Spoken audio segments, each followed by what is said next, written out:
The Jay Thomas Show. Sirius XM 104. This is The Jay Thomas Show. The interesting, the odd, and the bizarre people behind the, interesting. The odd and bizarre stories. Jay gets in it, stirs it up, and spits it out. He's a professional. It's all here on The Jay Thomas Show with Rodney Lee Conover, Shuli, Madison, Kevin Meaney, Garrett and Christina, and Ira the Weatherman. This is The Jay Thomas Show. You're up. What studio are we in there, Garrett? 5. Oh, yeah. Studio 5. There you go. Cool. Because I'm in New Orleans for a couple of days.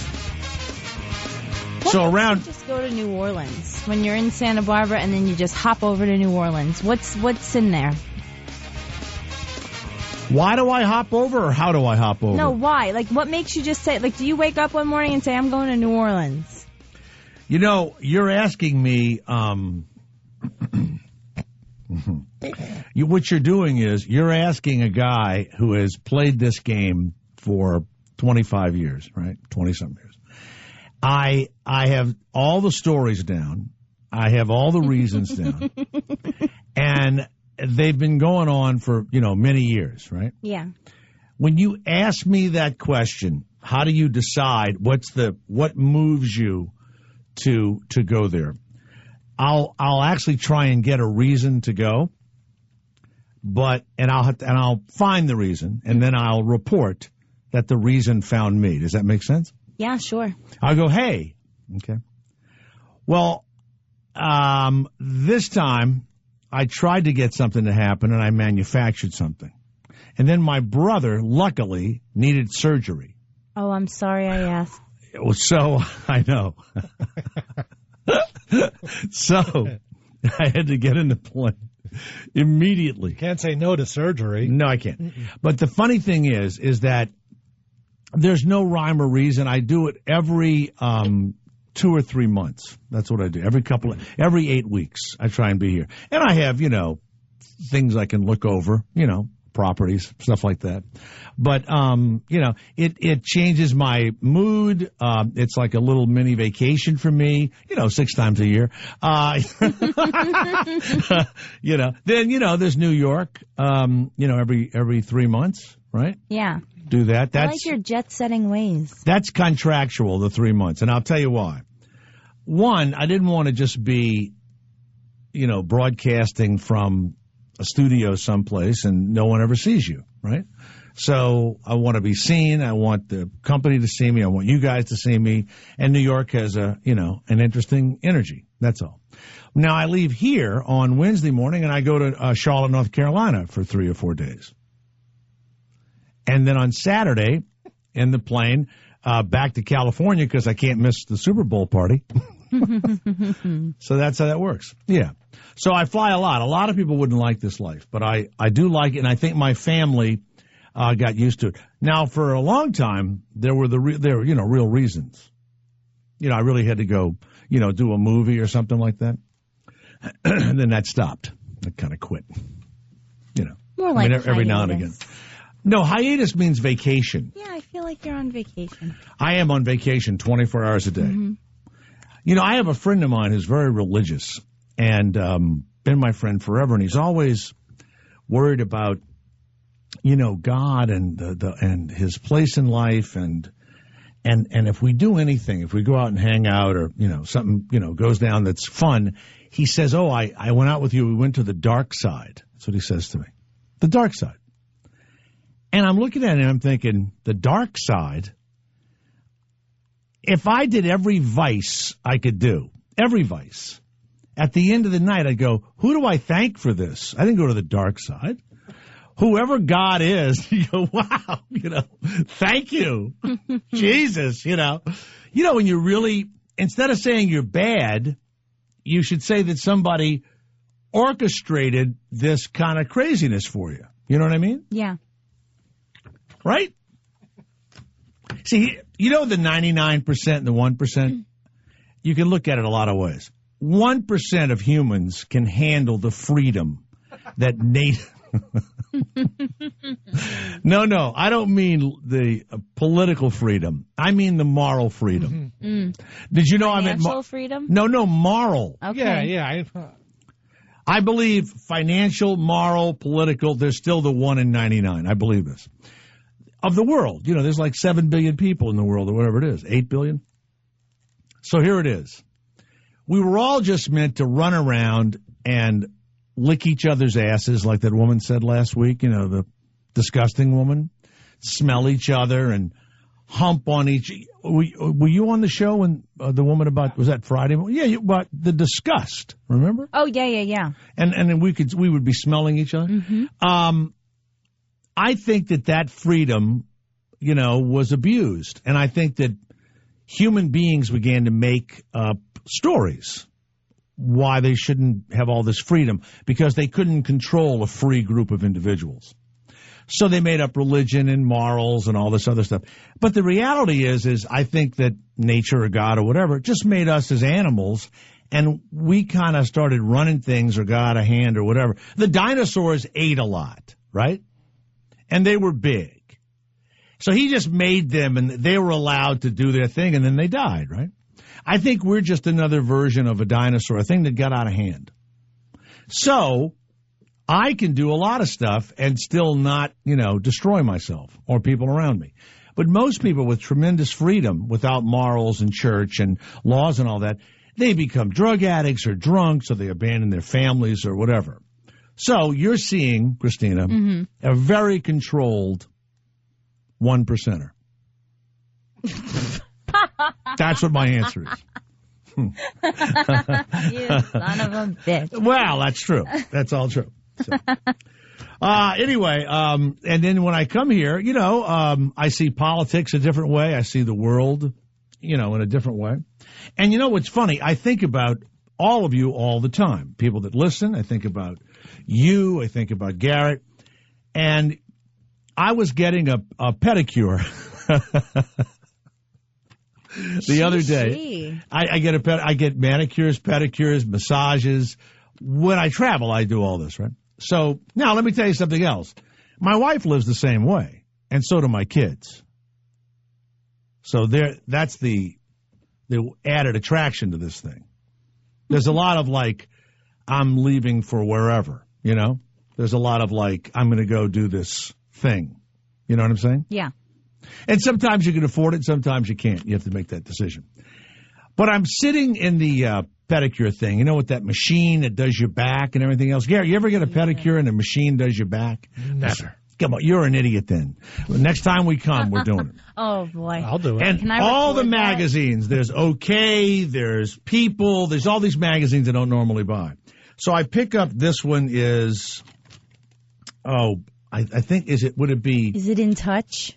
Us Weekly? No, it's like, Star? Bizarre, it's more fashion. It's, Harper's Bazaar? It's Bizarre. Yeah, Harper's Bazaar. Yeah, it's more of Glamour. Glamour magazine. Oh. So I'm looking through it and going, well, I can find guests and stuff in here and all this, right? And I know you're going to love this. This woman, Suzanne Corso, who's on Mob Wives. Yeah. Or whatever. Do you know her story? This woman, do you know her? No. She was 15 and she meets this guy, this Italian guy. And he comes up wearing short shorts, a sleeveless muscle T-shirt, and a gold chain with a big cross. And he gets off his motorcycle. He looks like John Travolta. He's gorgeous. This is you, Christina. This is you. You think all I look the like girls? John Travolta? No, you like guys like this, mooks.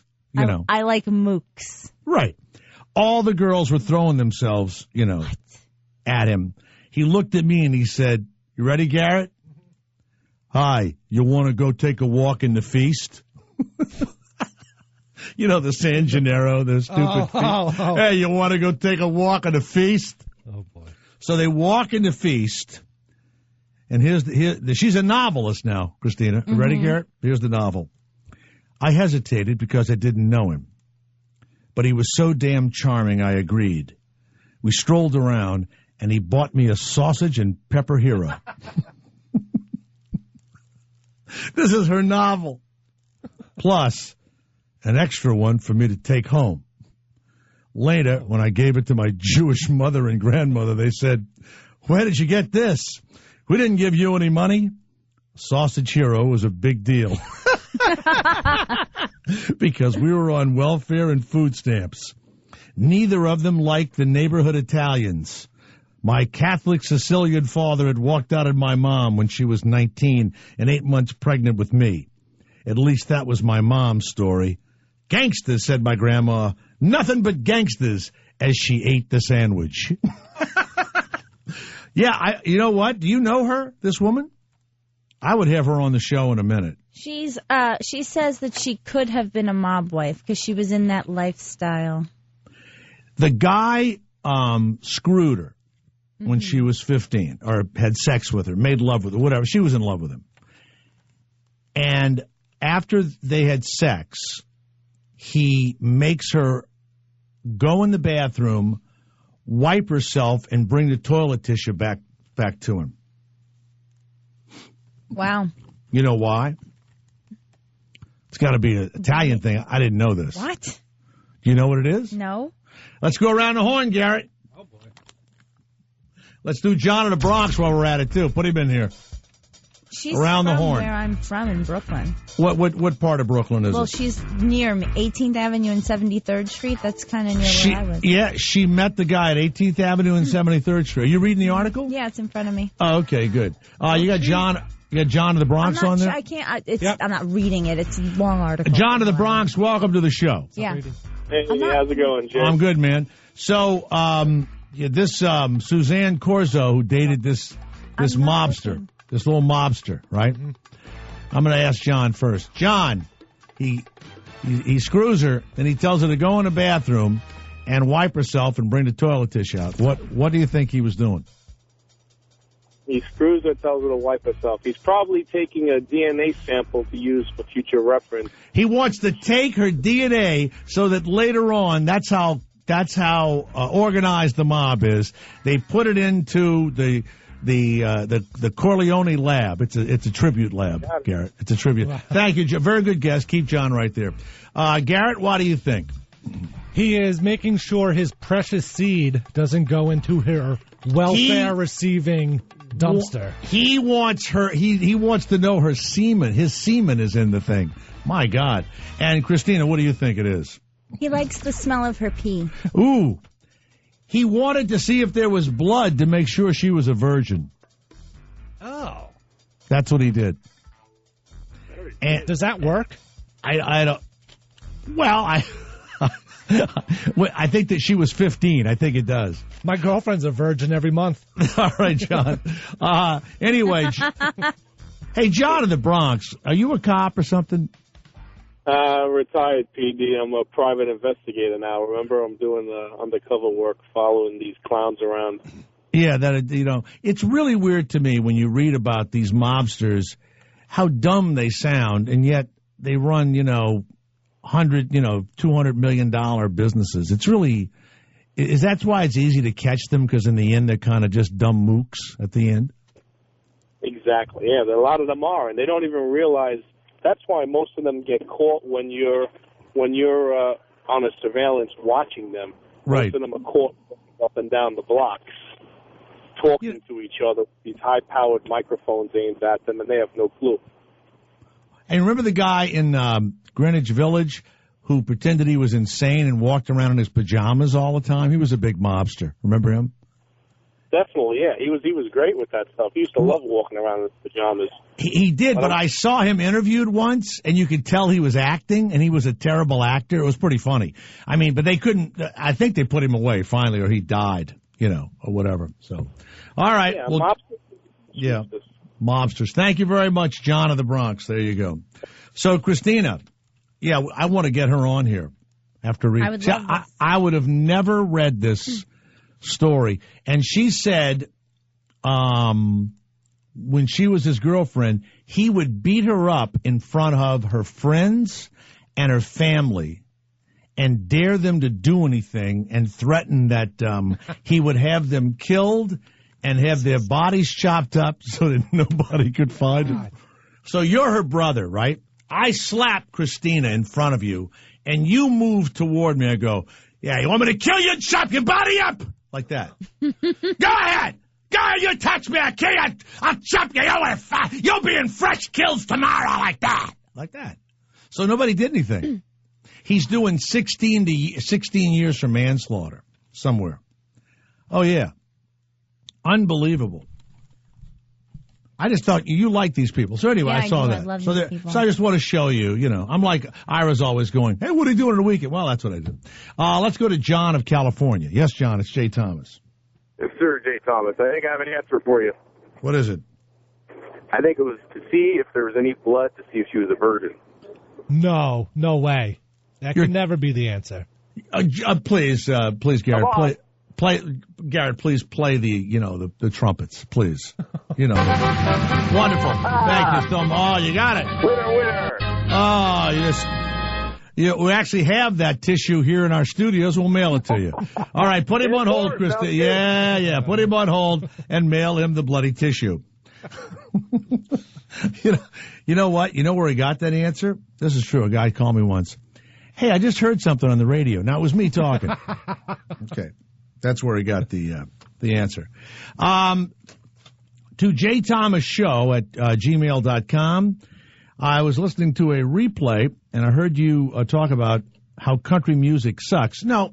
Country music doesn't suck. See? Yeah.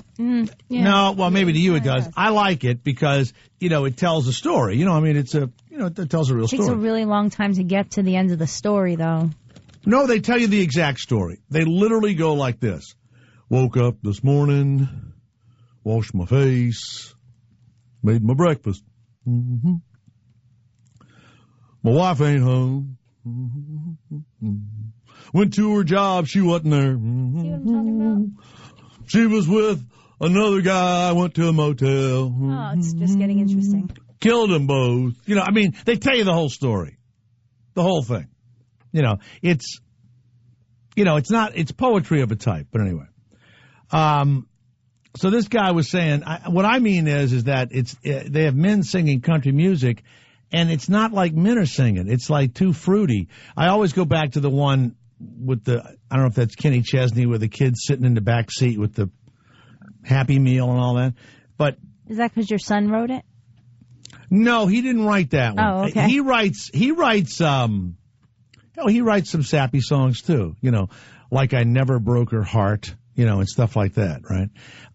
And so this guy was saying, asking me about it. He says, try and find Johnny Corndog, D-A-W-G, Garrett. Johnny Corndog. Johnny I-E or Y? Y. J-O-N-N-Y. Corndog, D-A-W-G. He may not be on a label. We got three of them here. Oh, this You're is kidding. Good. Yeah. Red on the Head. Yep. And Silver Panty Liners. No, we have Red on the Head, Shaved Like a Razor, and Chevy Beretta. Well, I had a Beretta. He recommends. God. Oh, I had something red once. No, it was blue. When we're in the middle of a conversation about something specific, for you to say I had a Beretta moves it to another direction and takes us off track. Sorry. She meant a little clip in her hair. It's a Berette. No, I had a Chevy Beretta. It was blue and pink. Thank you. Oh, Moving on. You mean it's a real car? Yes. Oh. See what you did? Thought it was a pistol. No. Now, you know what? Now you got me off track. God damn you did it to me. And I'm a professional. Anyway, let's go with Johnny Corndog. This isn't his real name. Spider-Man. Wow. That's Peter, All right. Johnny Corndog. Red on the Head. Red on the Head. That's right. I had a head once. Took you a while to get there. My head in the freeze with a cigarette in my mouth and a beer between my knees. Talking to girls like any bad boy would. Touching titties in my mind and using real bad words. Yeah. Red on the head. Red on the head like a dick on a dog. Yeah. Red on the head. Red on the head like I'm... Now, what's red on the head mean? I don't know what it is. No. I was just a pistol mama couldn't control, man. She used to try and love me, but she don't me more. Now I'm diseased and dangerous, but I feel just fine. I'm a mean mother scratcher, but I don't mind dying. Red on. You know what? He's singing so fast, I don't think anybody from a real redneck area could understand him, Garrett. Turn it up. On the head like a... All right. That's fun. It's all right. It is fun. You know, if you're in a bar and you're sweating and you're drunk, you know, that would be a good. I just don't really like Taylor Swift and how she sings about porch swings. I don't like that I kind agree. of country music. I absolutely agree. You know, and here's the other thing: as soon as they get money, they can't get far enough from the fucking porch swing. Okay. How many? You know, they've got a porch swing. The back door. I can't. They got their mama in the back, right?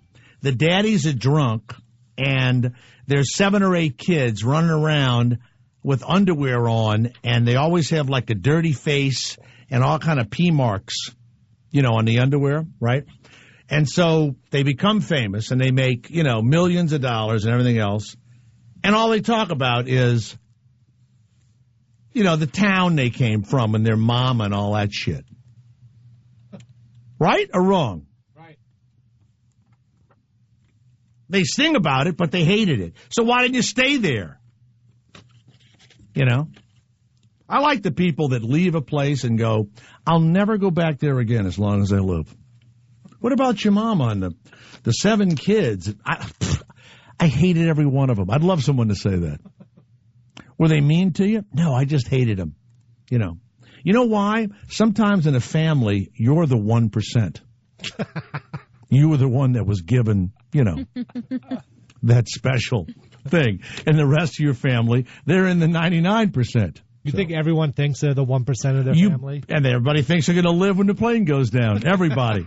They're going to be the last ones bobbing up, right? I love when I sit by the door now.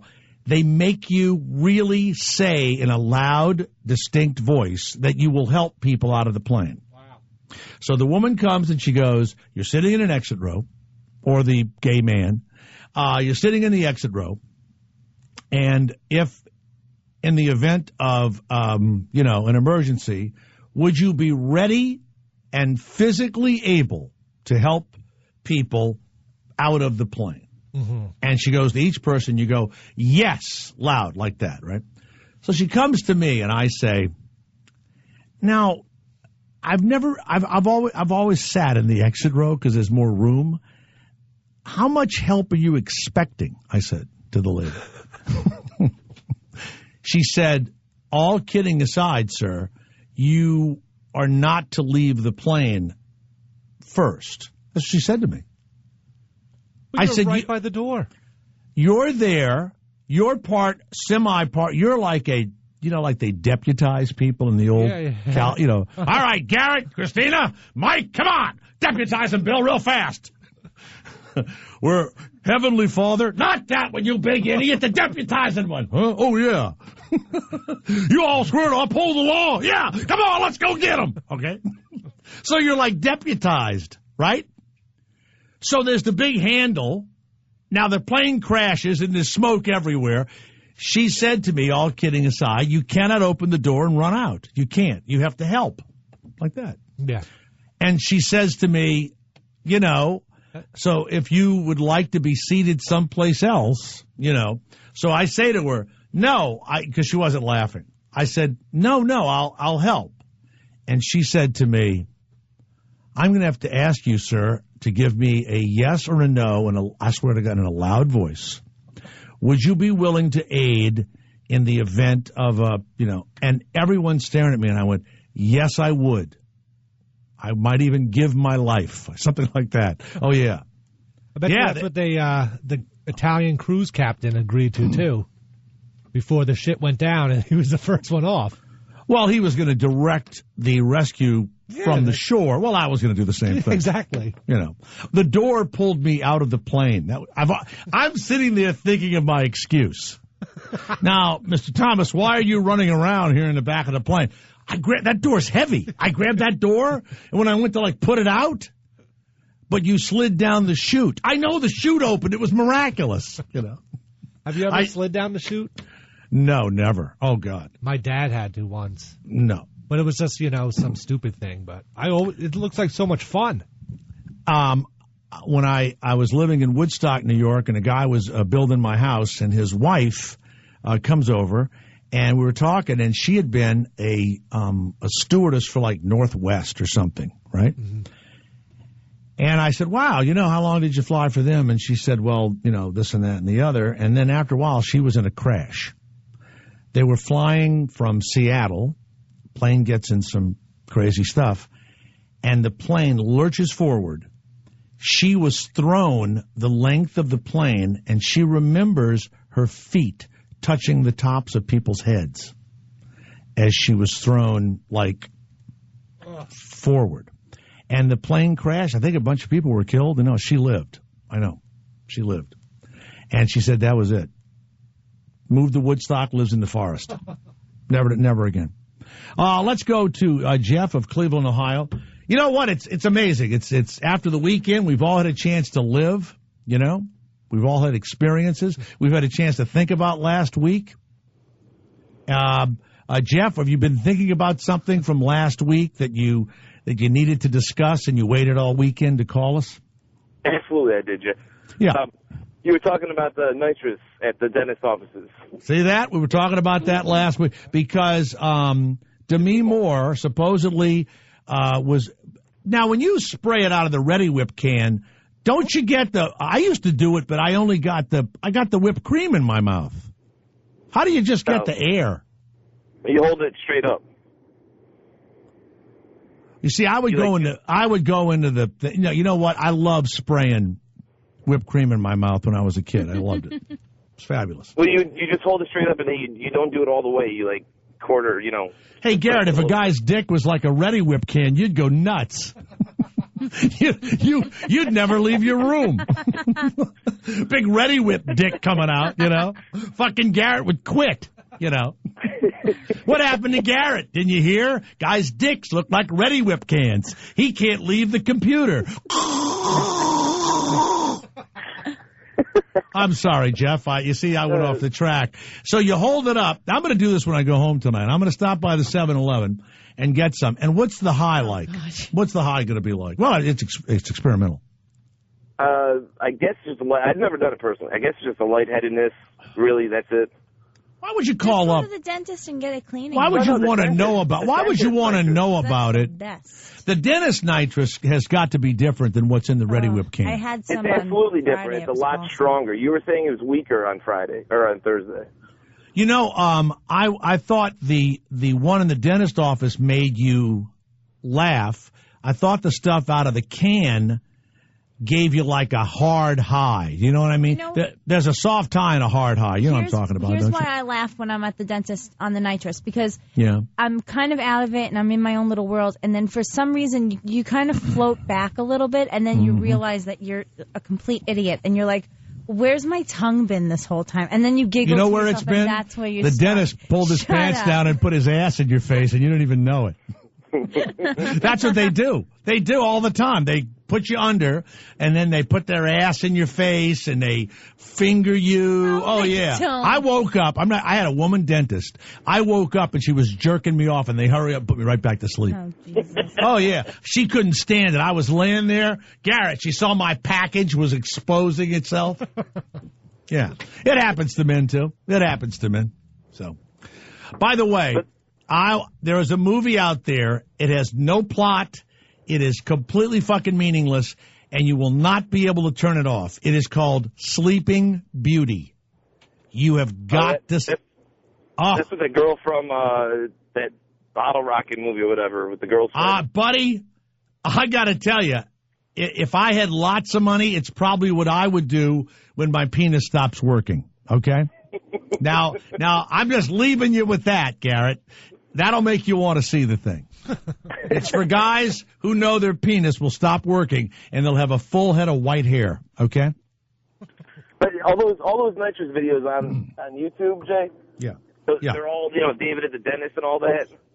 They're all the little kids driving home. They're all fucked up. They're like crazy. Well, you know what? When I go to the dentist, he doesn't give me, he always puts oxygen in it. I think it's dangerous if those little kids are that fucked up. They're doing that so that the kid doesn't give them any trouble. Well, yeah, you watch these videos. There's the one with the little kid, and he's trying to make out with his sister and shit. Yeah, that's too much. You're completely out of your mind. No, that's too much. That's, you know, they don't want to give him a needle. By the way, when the dentist pulls out that needle, why does it look like something you would kill? It looks like a big curved needle it's like something on Swamp People, that thing. Why is that thing gigantic and curved like that needle? I don't get it. I mean, Jesus. I hate the dentist instruments. They're all scary to me. You know what I like? You're in there, and he's got it in your mouth, and he goes like this. So, Jay, how's it going? And let me ask you a question. Did Sam ever complete that course in gunsmith? You got shit in your mouth. He did really. Wow, isn't that something? And Betty, how's Betty? Really? That tumor she had. Okay, yeah. They ought to use those guys to decipher something. Before you let me go, Jay, you need to play Piss Up a Rope by Ween. All right, we'll play that. Go-to song. Have you heard it? Yeah, it's just because they say piss, I mean, it's not that bad of a song. You know what, Garrett?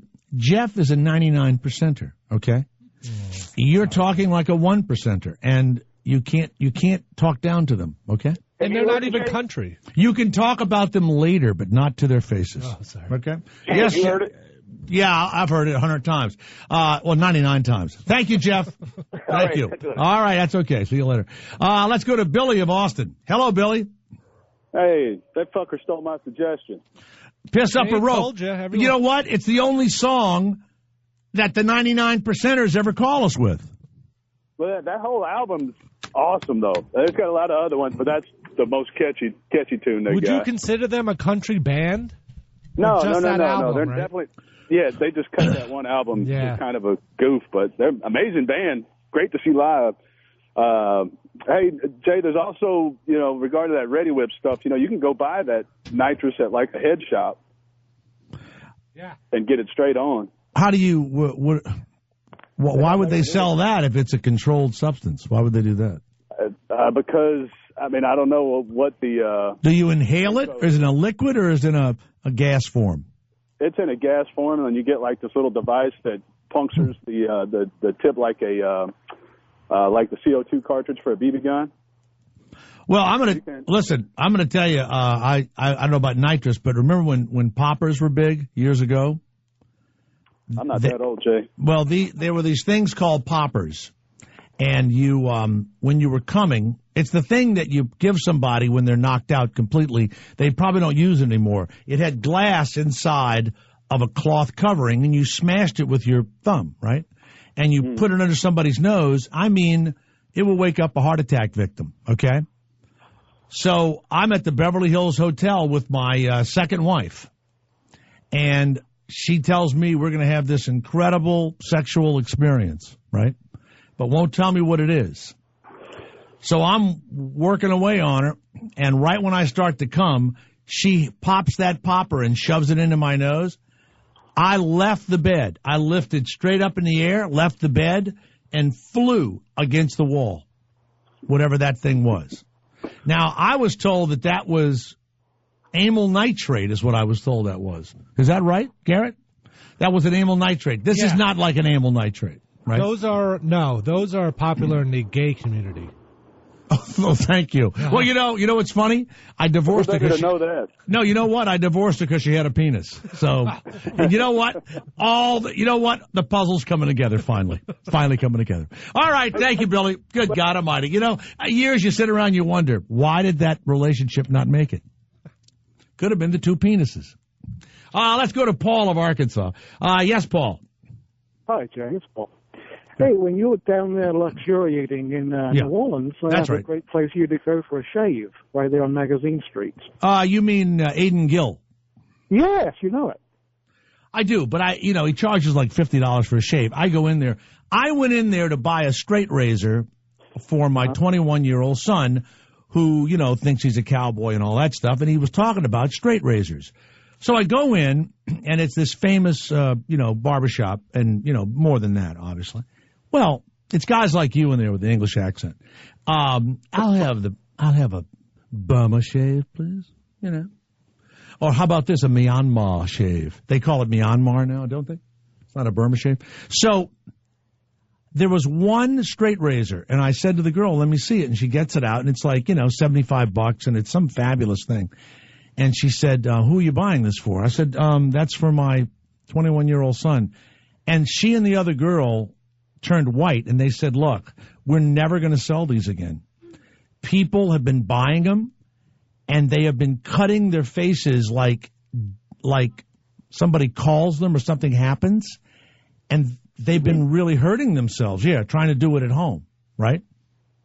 Mm-hmm. I would never have a shave there. No, I would never have a shave with that kind of device. That's not what they use. They use just like a Mark III razor, but it's the hot oils, it's the 7 towels on the face. It's the so you go in and they use a regular razor. That's the worst thing. They've got to use a straight razor. That's part of the deal. I agree, but they're not allowed to. Because I guess they cut somebody's jugular vein or something horrible happened, right? Yeah. Mm-hmm. So, no, I wouldn't ever let anyone touch me with a straight razor. Ever. No. Wouldn't do it. Well. But, I do know that. But what did he charge you for a shave? It was $40 for a shave. Stop it, Paul. Stop it. Yeah. Are you like a drug dealer? No, if I was, I'd be much richer. Yeah, you sound like one of those guys that might have smuggled 35 pounds of coke in a diplomatic pouch into the UN, and I think a diplomatic pouch is only made for 10 pounds of coke. So they've probably, over the years, the UN's been there, 40, 50-something years? Would you guess 2 or 3 tons of coke has gone through the UN? In all of these years, they finally caught somebody the other day. That was it. And it's because he put too much in the pouch. A 99 percenter, okay? The 1%ers, we just keep it, 5 pounds, 7, 10, we don't make the pouch look crazy. 99%er puts 35 pounds in there. Person could hardly carry it, okay? But at least they have the benefit of not sticking it up the rear. How about this? Delivery from Medellin. Come on. 35-pound delivery from Colombia. You're going to get inspected. All right, Paul, thank you very much. Thank you. Thank you, Jay. Wally of Scranton, Pennsylvania. Hey, guys, what's happening? Wally of Scranton. Hey, what's up, bud? I wanted to tell you about those whippets. Just get that regular whipped cream can. Don't shake it up or nothing. And exhale all the air out of your lungs and put your mouth right around that thing and breathe in and shoot the gas straight up in an up position at the same time. And hold it like you took a bong hit. It's not the same, but it's close. Holy shit. Wally, look, if I was sitting with you somewhere and you were giving me these instructions, I would be scared to death, All right, blow all your air out. Blow it on. Okay, get ready. Oh, I mean, look, you got to calmly tell people how to do things, Yeah, well, again, you're like a fucking drill sergeant. Blow all the air out. Here comes the goddamn thing, Jesus, breathe in, breathe out. I mean, you were really giving us commands, Hey, forget about it. You come party with me, you're getting fucked up, man. Oh, wow. Yeah, I guess. All right. Thank you, Wally of Scranton. Garrett, you know what? Every time we mention something, we get complete instructions. 888-4-102-102. Let's go to Tony of Atlanta, Georgia. Yes, Tony. Hey, Jay. Yes, Back in the 60s when I was a wee bit small, my uncle owned a barber shop, and he could shave a balloon. He'd put shaving cream on a balloon, and he could shave that thing with a straight razor without popping it. What was he inhaling when he did that? I mean, why would you do that? I mean, what sort of... Hold it. No, wait a second. I'm normally a barber, right? I'm hanging out. I'm a barber. Just hanging out, shave people, give a haircut. I'm a barber. One day, I do something. Cocaine, I smoke something, I inhale something. I go, hey, let's shave a balloon, okay? That's stoner talk, okay? Well, I was only about 8 years old at the time, but he'd strap that razor on that leather strap. Yeah. Some shaving cream on the balloon, he'd blow it full of balloon, put shaving cream on it, and he could shave that balloon without popping it. Is that hard? Well, apparently it is. There's no nicks, like there's no... I don't know. You know what would be... Now, let me tell you what would really be hard. Shaving a testicle with a straight razor. Now that would be different. I think I'd be really good at that. How about shaving a vagina with a straight razor? Might get tough in the grooves. Tough in the grooves? Yeah. I mean, that's probably why they didn't shave down there until they had safety razors. That's probably why. I mean, think about it. As a woman, would you have shaved your underarms or your legs with a straight razor? Of course not. Well, I mean, I might have because it got, I'm a Sicilian. Let's think about it. You got to ask your grandmother. Did she shave her legs and underarms with a straight razor when she was a young, hairy Italian girl? Yeah, she had grandma, where their style was down there. That's exactly right. Did she ever? I'll report back. Put a heart down there for grandpa or something like that? Hitler mustache at the time was popular. By the way, your emails will keep talking to you also. Melissa Molinaro, who will play her music, right, Garrett? Do we have her? Yeah. Okay. She appeared in an Old Navy commercial, and she looks like Kim Kardashian. And the Kardashians are suing Old Navy for what, $20 million? Saying because they used someone that looked like Kim, it hurt them by $15 to $20 million because they couldn't do it. When you pick up a magazine, don't you see guy models that look just like Brad Pitt or Matthew McConaughey, but they're not them, right? There's one guy, Tyson Beckford. He's a black model. Right. There's another guy that looks exactly like him. I can never tell the two apart, but one's an actor. Yeah. Right. So I don't know what that lawsuit is about. And then we'll talk about the Super Bowl's greatest commercials with Bob Horowitz. And apparently there's a television show or a special coming up. And they've got Boomer Esiason is going to host it with some woman. Mm-hmm. Man, he leaves me cold. Oh, yeah? He leaves me cold. I know it was a jet and all that, but... Well, and I think he hates that guy he's on the radio with in New York. Because when I'm seeing that video... they totally do. The guy's an asshole, right? I mean, he's a bigger asshole than I am. For those of you that think I'm an asshole, I personally don't think I'm an asshole. No, you're not. Thank you. Nope, not at all. I think on that, we might as well go to break, all right?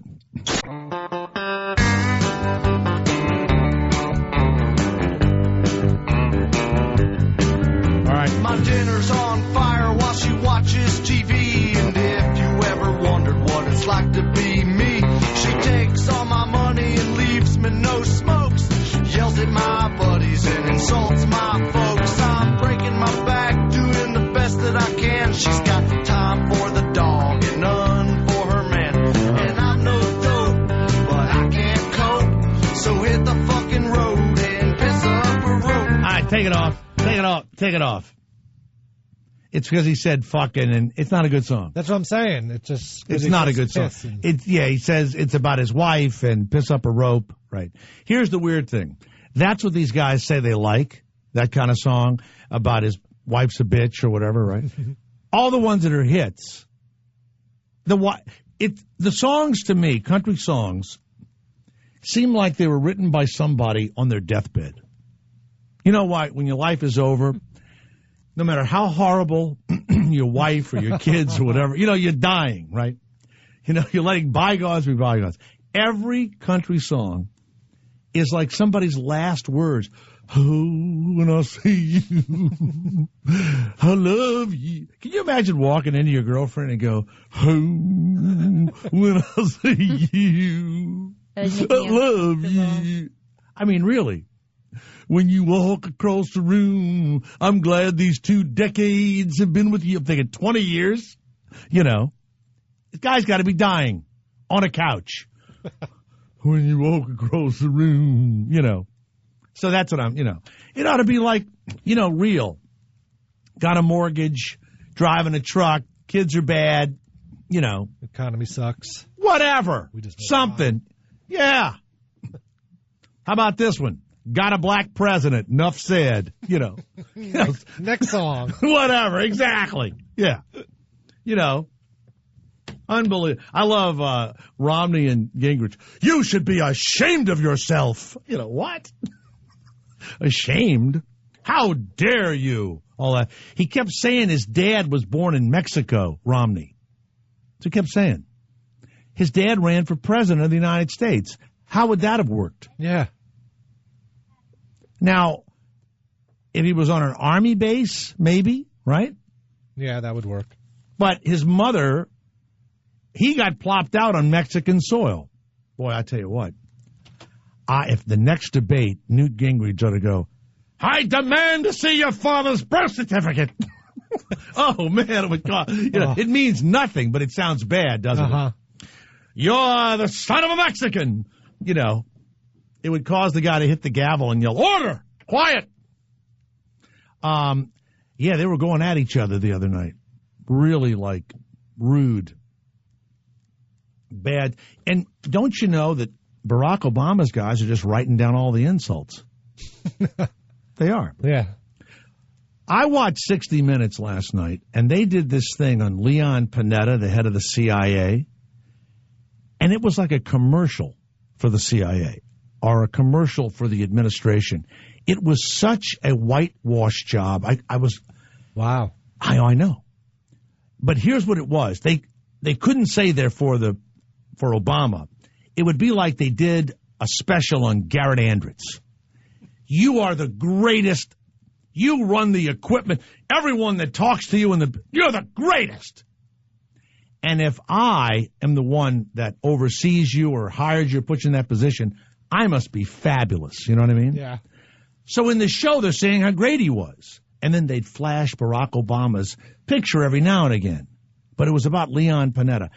And then at the end of it, it said, and even though he has the weight of the world and 3 wars and all this on his shoulders, he's at any moment he could burst out into, and they show something like Furlot would make. He showed him laughing. A belly laugh. It was absolutely embarrassing. It was embarrassing. Wow. The CIA, they're a covert operation. They're killing people in Iran, right? You ever seen the people they're killing? We have a group of individuals along with Israel, and they've infiltrated Iran, and they're Iranians who don't like the Ayatollah, obviously. They come up in a motorcycle, and they have a magnet on a bomb, and they put the magnet with the bomb on the side of the car, and they turn left, and the car keeps going. It blows up and kills everyone in the car. It's a magnet bomb.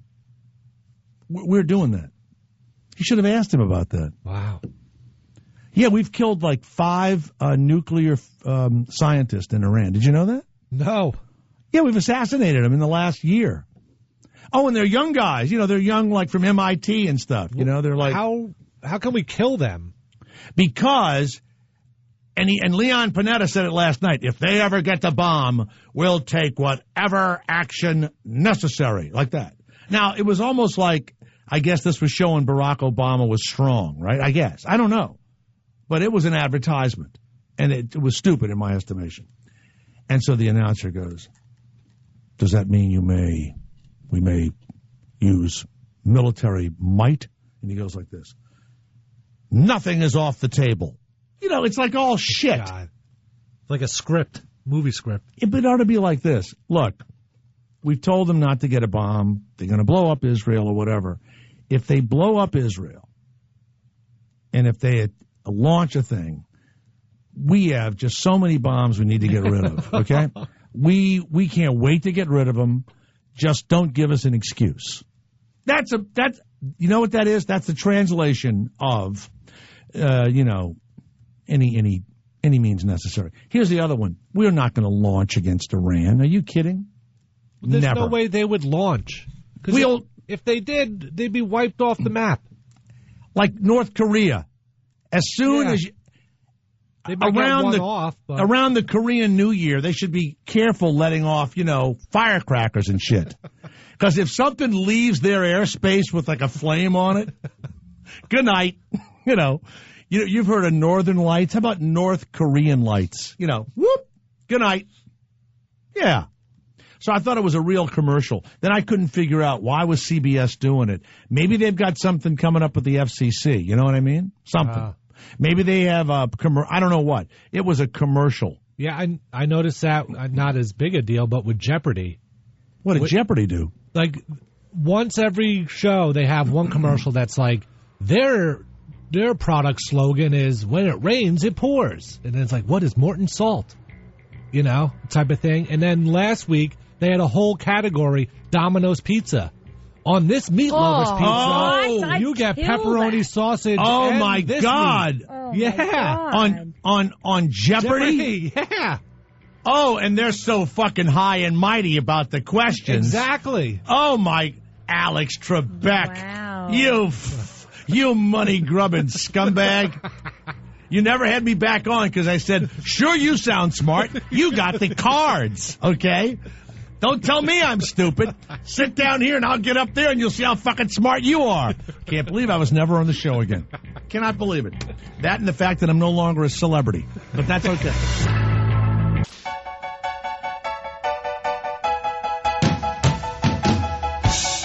Yeah. Superman, but about 10 lines, I'll play it for you right now. Hello, everybody. Woo! Can you imagine? I did that for years. No drugs, no nothing. But I would yell through the entire song. That made people unhappy. To the post. Right there. Boom. Like that. Talk right up to it. Stop. Love this song. Turn this up. It's better than anything I have to say. Yeah. It's not in the way that you stay to the end. It's not in the way you look or the things that you say that you do. Or the lies. Yeah. Love isn't always on. And then you get on the phone, right? You play like, 2 records in a row, Garrett. People would call up, shit on them a little bit, And we would record every phone call that came in. Yeah, right? yeah. And then we would have to edit them. And when for years, we had to edit them with tape. Yeah, I missed razor blades flying, and blood everywhere. It was crazy. I actually was pretty good at it. I wasn't great at it, but I'd hired somebody to do it, and they'd edit the phone call during a 4-minute record, and they'd be spinning it, and I'd be screaming, of course, God damn it, we got 30 seconds, like that. And then we'd play the phone, and sometimes the phone call would go like this. Well, hello, 95.5, The tape would roll in. Well, hello, 95.5. And I'd go crazy, They know it's on tape, damn it. You've ruined it. Let's go to Jerry on line 4. Yes, Jerry, it's Jay Thomas. Hey, Jay, I love you, man. Really? My kids got me a Bear Brothers straight razor for Christmas. Do not use it. Psyched. No, don't. Wait a minute now. Don't use it. It took me 3 weeks before I could make the first lick without drawing blood. I looked like I'd been sorting wildcats all day. Wow. Here's the problem.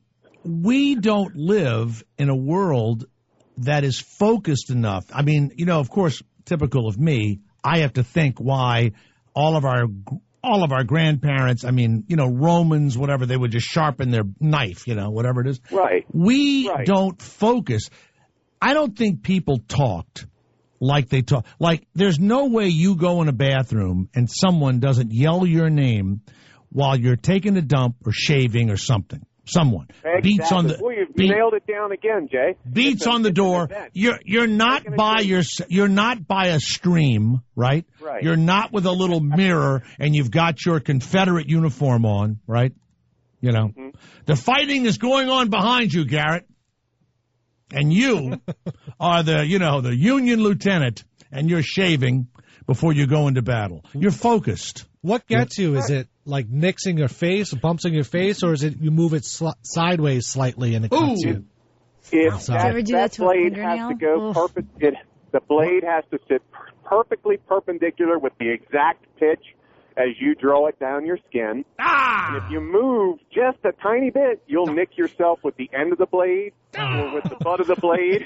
I can't take it. I can't take it. Oh, goddamn, I can't take it.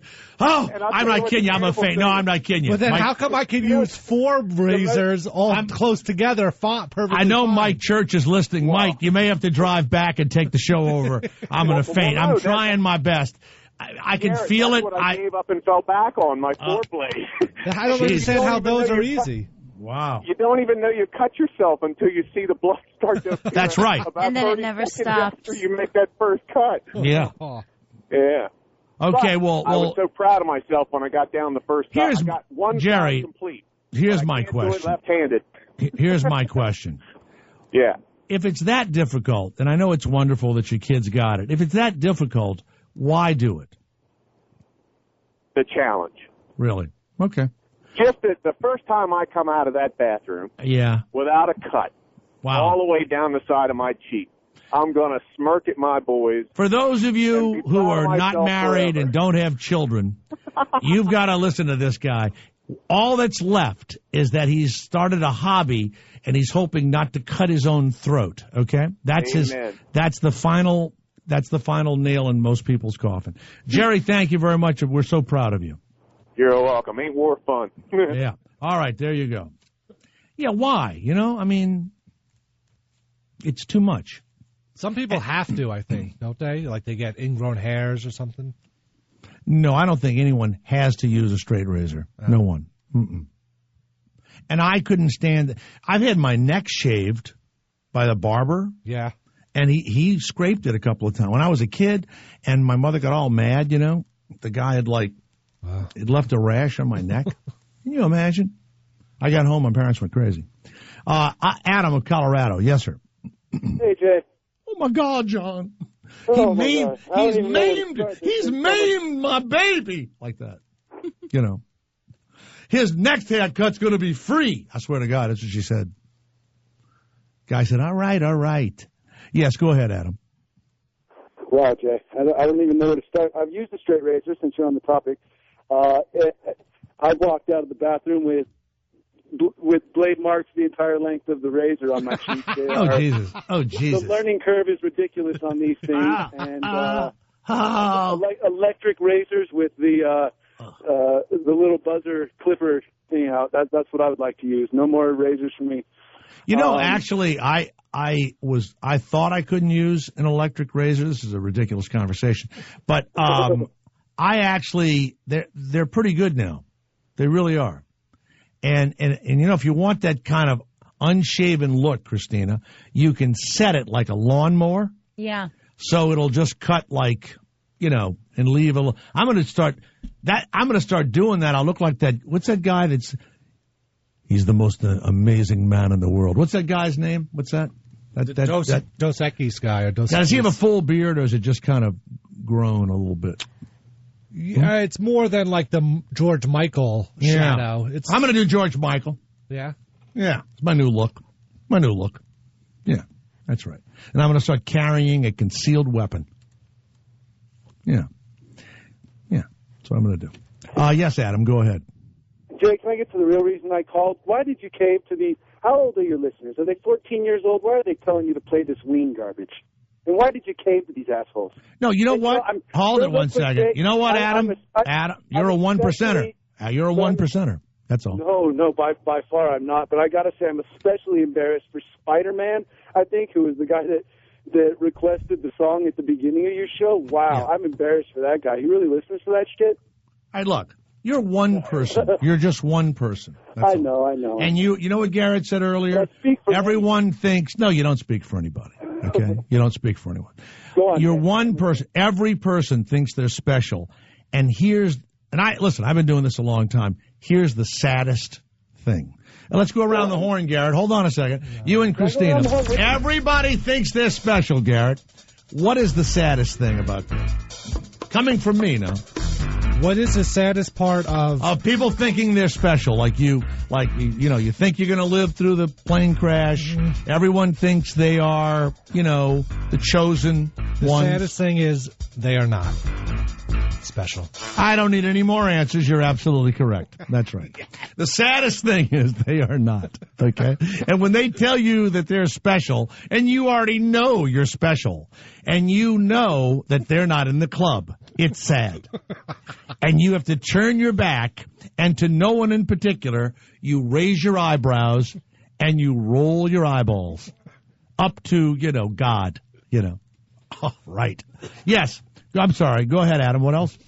I wish you could have gone to me first. I wanted to go around the horn with you. Oh, what were you going to say, Adam? What was your answer going to be? Jared took my answer, that son of a bitch. Oh, that everyone else wouldn't know that they were...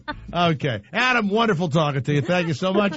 So long. Go back into the hole with the other 99%. Let's go to Kevin of St. Louis. Hello, Kevin. Hello, Jay. Love the show. How you doing today, buddy? I'm fine. Good, I guess honesty like this is somehow, I don't know why, but honesty like this translates, and it upsets me to people. People go like this. They go, well, you're an asshole. You know it, like that. No, I'm not an asshole. I'm being honest, and I'm not trying to be rude. I'm just being honest. And why does that translate into being an asshole? That's what's amazing. So if I said to him all that bullshit stuff you hear on the Mike and Kim show on Soft Music 102 in the morning, hi, Mike and Kim, who's on the phone? And some woman calls up or some guy, hey, my wife and I are having breakfast together for the first time in a month. And, I want to drive to the station and put a magnetic bomb on the fucking studio, and every Mike and fucking Kim anywhere in America that or Canada that has that bullshit wake up fucking show, if I read that they were all dead, that's fine with me. What lying pieces of shit, Fuck them all. Yes. Go ahead, Kevin. No, just be honest. You don't give a shit that these two assholes are having breakfast for the first fucking time. Who cares? And so you should say Mike and Kim should go, oh, what about you, Kim? I don't give a shit. You talk about ratings, Garrett, that would be through the roof. That's some shit I'd watch. That's why I listen to your show. If your shit like your show is on TV, I'd watch it. Now, do you think you're one of the special ones? Do you believe that when man was created, he chose you to be in the special group?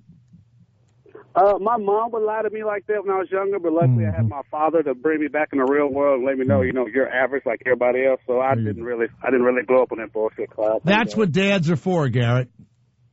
So to tell you that you're worthless, that you're completely fucking worthless. Totally. That's right, that you're useless. Yeah. You know what?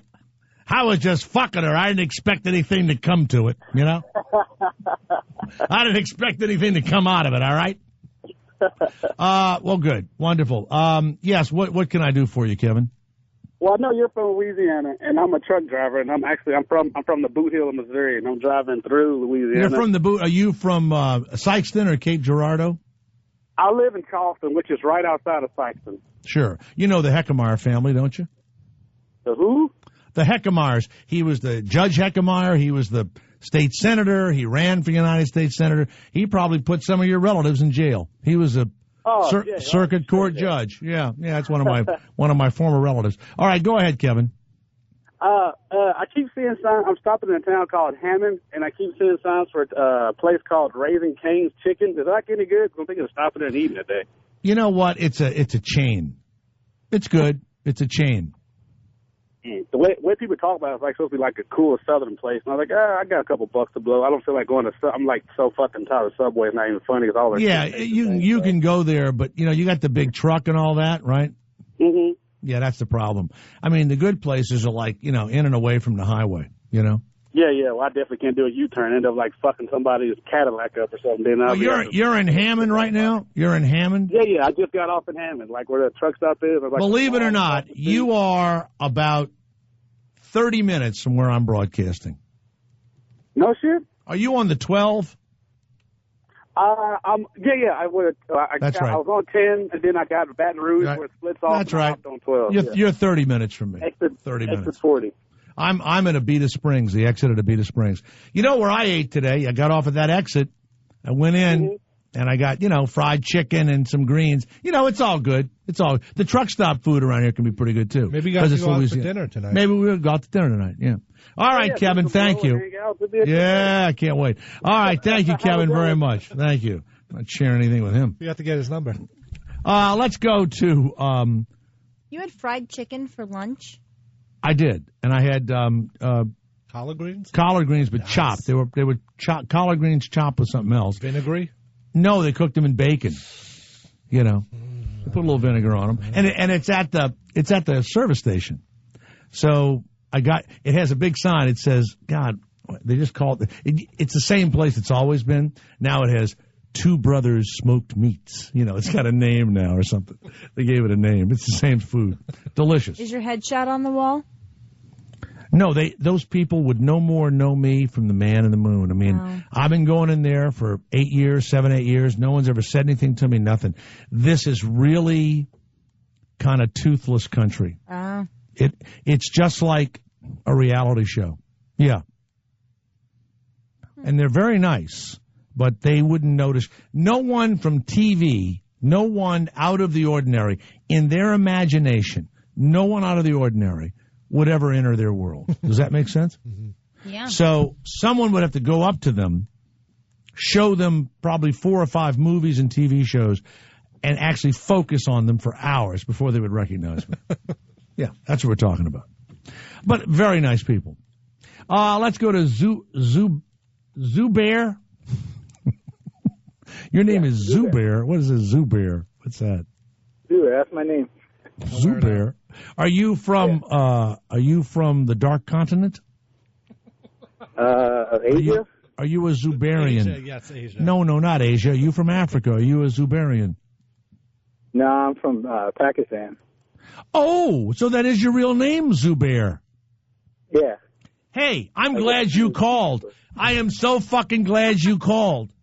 Headlines today. The Taliban is sitting down with the United States to talk about, peace talks, right?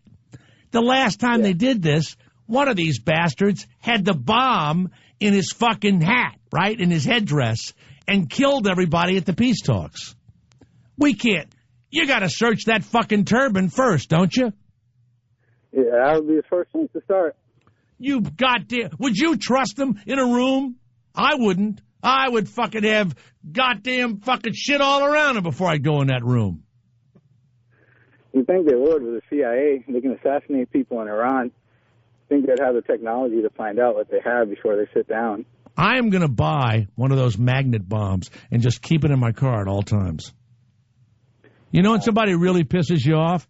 You just drive by real close, click, you pull off at the next exit, and about a mile later you hear, boom, like that. Can you imagine a big box of magnet bombs in your front seat? God damn it. And they would look like those little hand buzzers from years ago. Zubar, you must have had something to talk about because I can't get you into politics. I can't get you into bombing. So you must really have something. What? You don't want to do what? I don't want to end up. What? I don't want to end up in Guantanamo. You're not going to end up in Guantanamo just because we have your phone number and we're tracking your car now on GPS. Don't you worry about us. Now, I was going to tell you to recommend more movies, man. The movie recommendations and TV show recommendations are great. You should have like a blog or start something.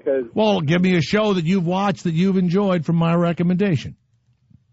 I don't know about shows, but you just recommended that movie Staten Island on Netflix, and I watched it. It was great. It's unbelievable, right? Yeah, and I've never heard of it. I gave you another one now. Now remember, the movie goes nowhere, and you will not be able to turn it off. It's called Sleeping Beauty.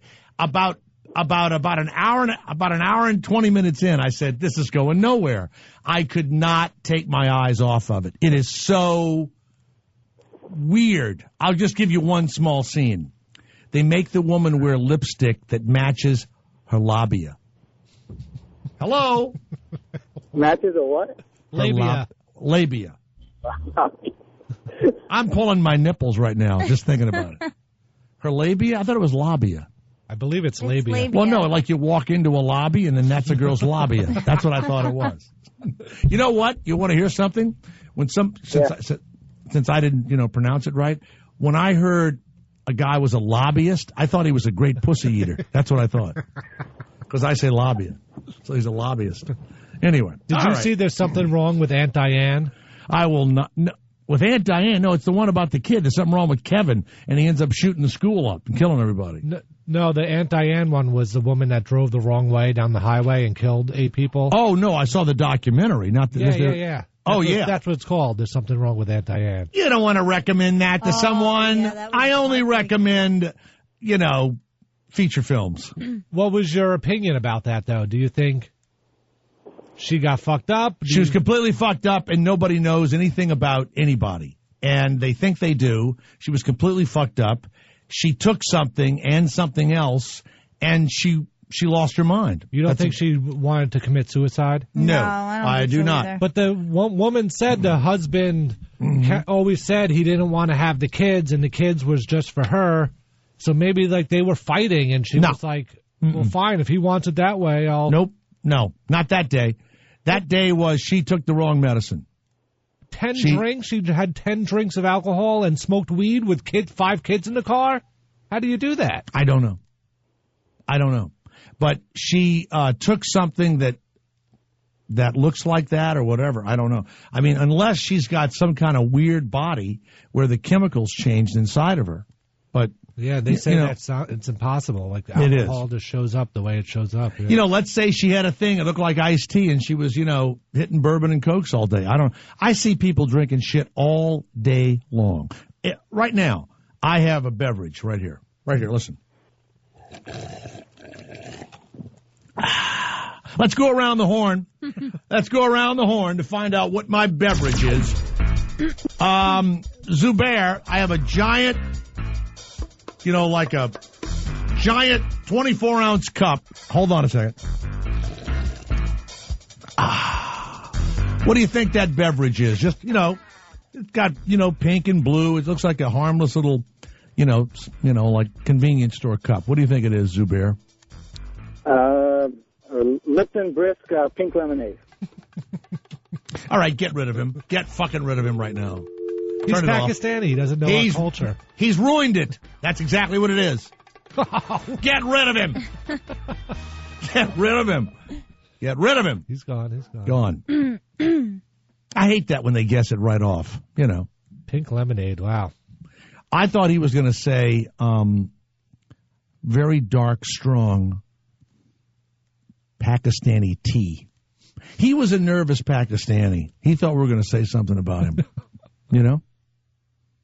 Look, I got to tell you, there's a lot of groups of individuals that if I was a member of that group, I would either go where that group lives if I could, or I would go to a country where they don't care about that group. But I would not stay and be discriminated against.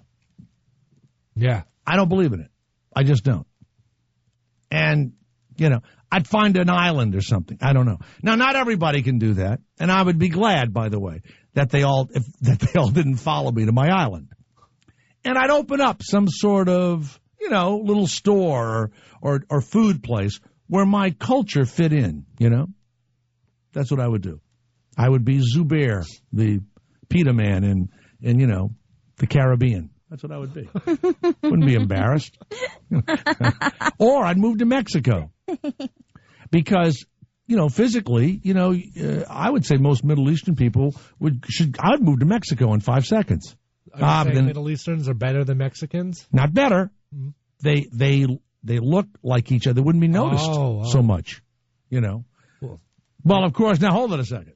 And I would open up a taco stand, but I would serve it in pita bread. See? Or make tacos, but put falafels in them. No, whatever. Exactly. Do something crazy. Learn how to speak Spanish. It's the drug killings that are bad in Mexico. That's 8 and 9 at a time. Not good. By the way, does it look like they kind of should have killed most of the drug people by now? Yeah. They've killed like 80,000. Who keeps Jeez. getting into the in the occupation too, when you know everyone's dying? Hey, Garrett, what do you do for a living? Oh, I'm an engineer. I'm a board op. I'm a producer over at Sirius. Really? Haven't like 80,000 of them been killed? You know? Yeah, it's not what I would do. Hey, what do you do for a living? I'm the first soldier out of when we charge. I'm the first one. Really? Yeah. 300,000 of us have been killed in the last, 50 years. First guy out of the foxhole. All right? I don't take that job. That's not the job I take. I walked into my brother's house today. There's people all over this house, right? He's been operated on. This dog, this little long-haired dachshund, snaps at me. Oh, yeah. I said, you know what? That dog is about to be Gumbo, okay? If that dog touches me. On the couch is some kid laying on the couch, gets up, sits in the thing, kind of overweight, smoking a cigarette. My brother goes, hey, that's Ernie. He's joined the Army. This guy is like overweight, smoking a cigarette, exhausted at 11 in the morning, right? Does he not know what's about to happen to him? Boot camp is not like fun. I mean, there's no smoking your cigarette on the side of the bed and being overweight. They're going to run his head. That's the last thing. I would do anything not to be in the Army. They'll kill you in the Army. I would have loved to have been a drill instructor so you can say all of that horrible shit to them. All right, shit bags. Can't do that out. You can do it in the Army. You can't do it out in the street. Come here, you fucking shit bag. Like that. Yeah. Get your face in the mud. And then someone says, why are you yelling at them? Well, when they get into the war, it's going to be worse than that. Okay, go ahead. And they shoot real bullets over your head and shit. And you crawl under barbed wire, right? For real? Yeah. It's not a joke. It's not a joke. They put you in all of your equipment and everything, throw you in the lake or a swimming pool or something, see if you can swim to the... Are you kidding? That's not just like the Navy SEALs or something? No. Boot camp is difficult. It's very difficult. Even the easy one is difficult. But it's not that long. 6 weeks. Oh, you come back, rock hard, ready to go. Let's go to Artie of Las Vegas. Yes, Artie, it's Jay Thomas. How are you? Hey, Jackson City, Artie out here in Sin City. How you doing? All right, good. Calling from a foreclosed condo somewhere in Sin City. Yeah. I'm right by the Palms, a half block away, driving down the highway here. Wow, good. What can I do? What do you do in Las Vegas? What kind of job do you have?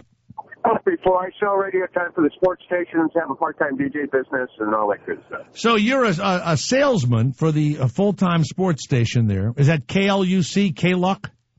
No, that's the Hip Hopper FM. No, it's KWWN ESPN Radio and also Fox Sports Radio 920. It's been a rough year for you selling time in that market, right? You have no sport teams. Well, it doesn't matter. Sports talk happens anywhere, and of course here we have so much stuff that goes on in the Excuse me, Garrett. They have every sport team in the world because they bet on it. Are you kidding? You don't need a team when you can place bets. Yes, so what can we do for you, Artie? Well, I just wanted to see if you knew anything or heard anything about the Gray. I went and saw it this weekend, and it worked on a whole bunch of different levels, and I was highly impressed by it. You know what? It's not my kind of movie, but my son, who's the big outdoorsman, he liked it. Is it true that the wolves eat everybody, and then there's just Liam Neeson and one wolf left, right? I don't want to give away a spoiler. Why not? Why not? Late, Sin City. No, why not? That's right. It is the fucking Jay Thomas show. That's right. You know what? If you told me that Liam Neeson was eaten by the wolf, I would see it tonight.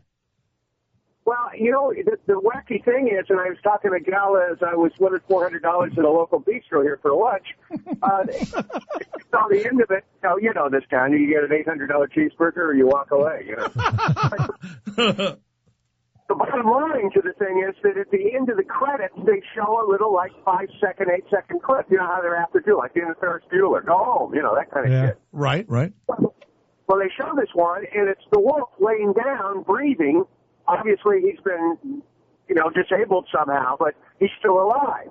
Now, I read a report on it later that said Liam's head was on his stomach, but I couldn't see that when I looked at the clip. It was just a bunch of fur.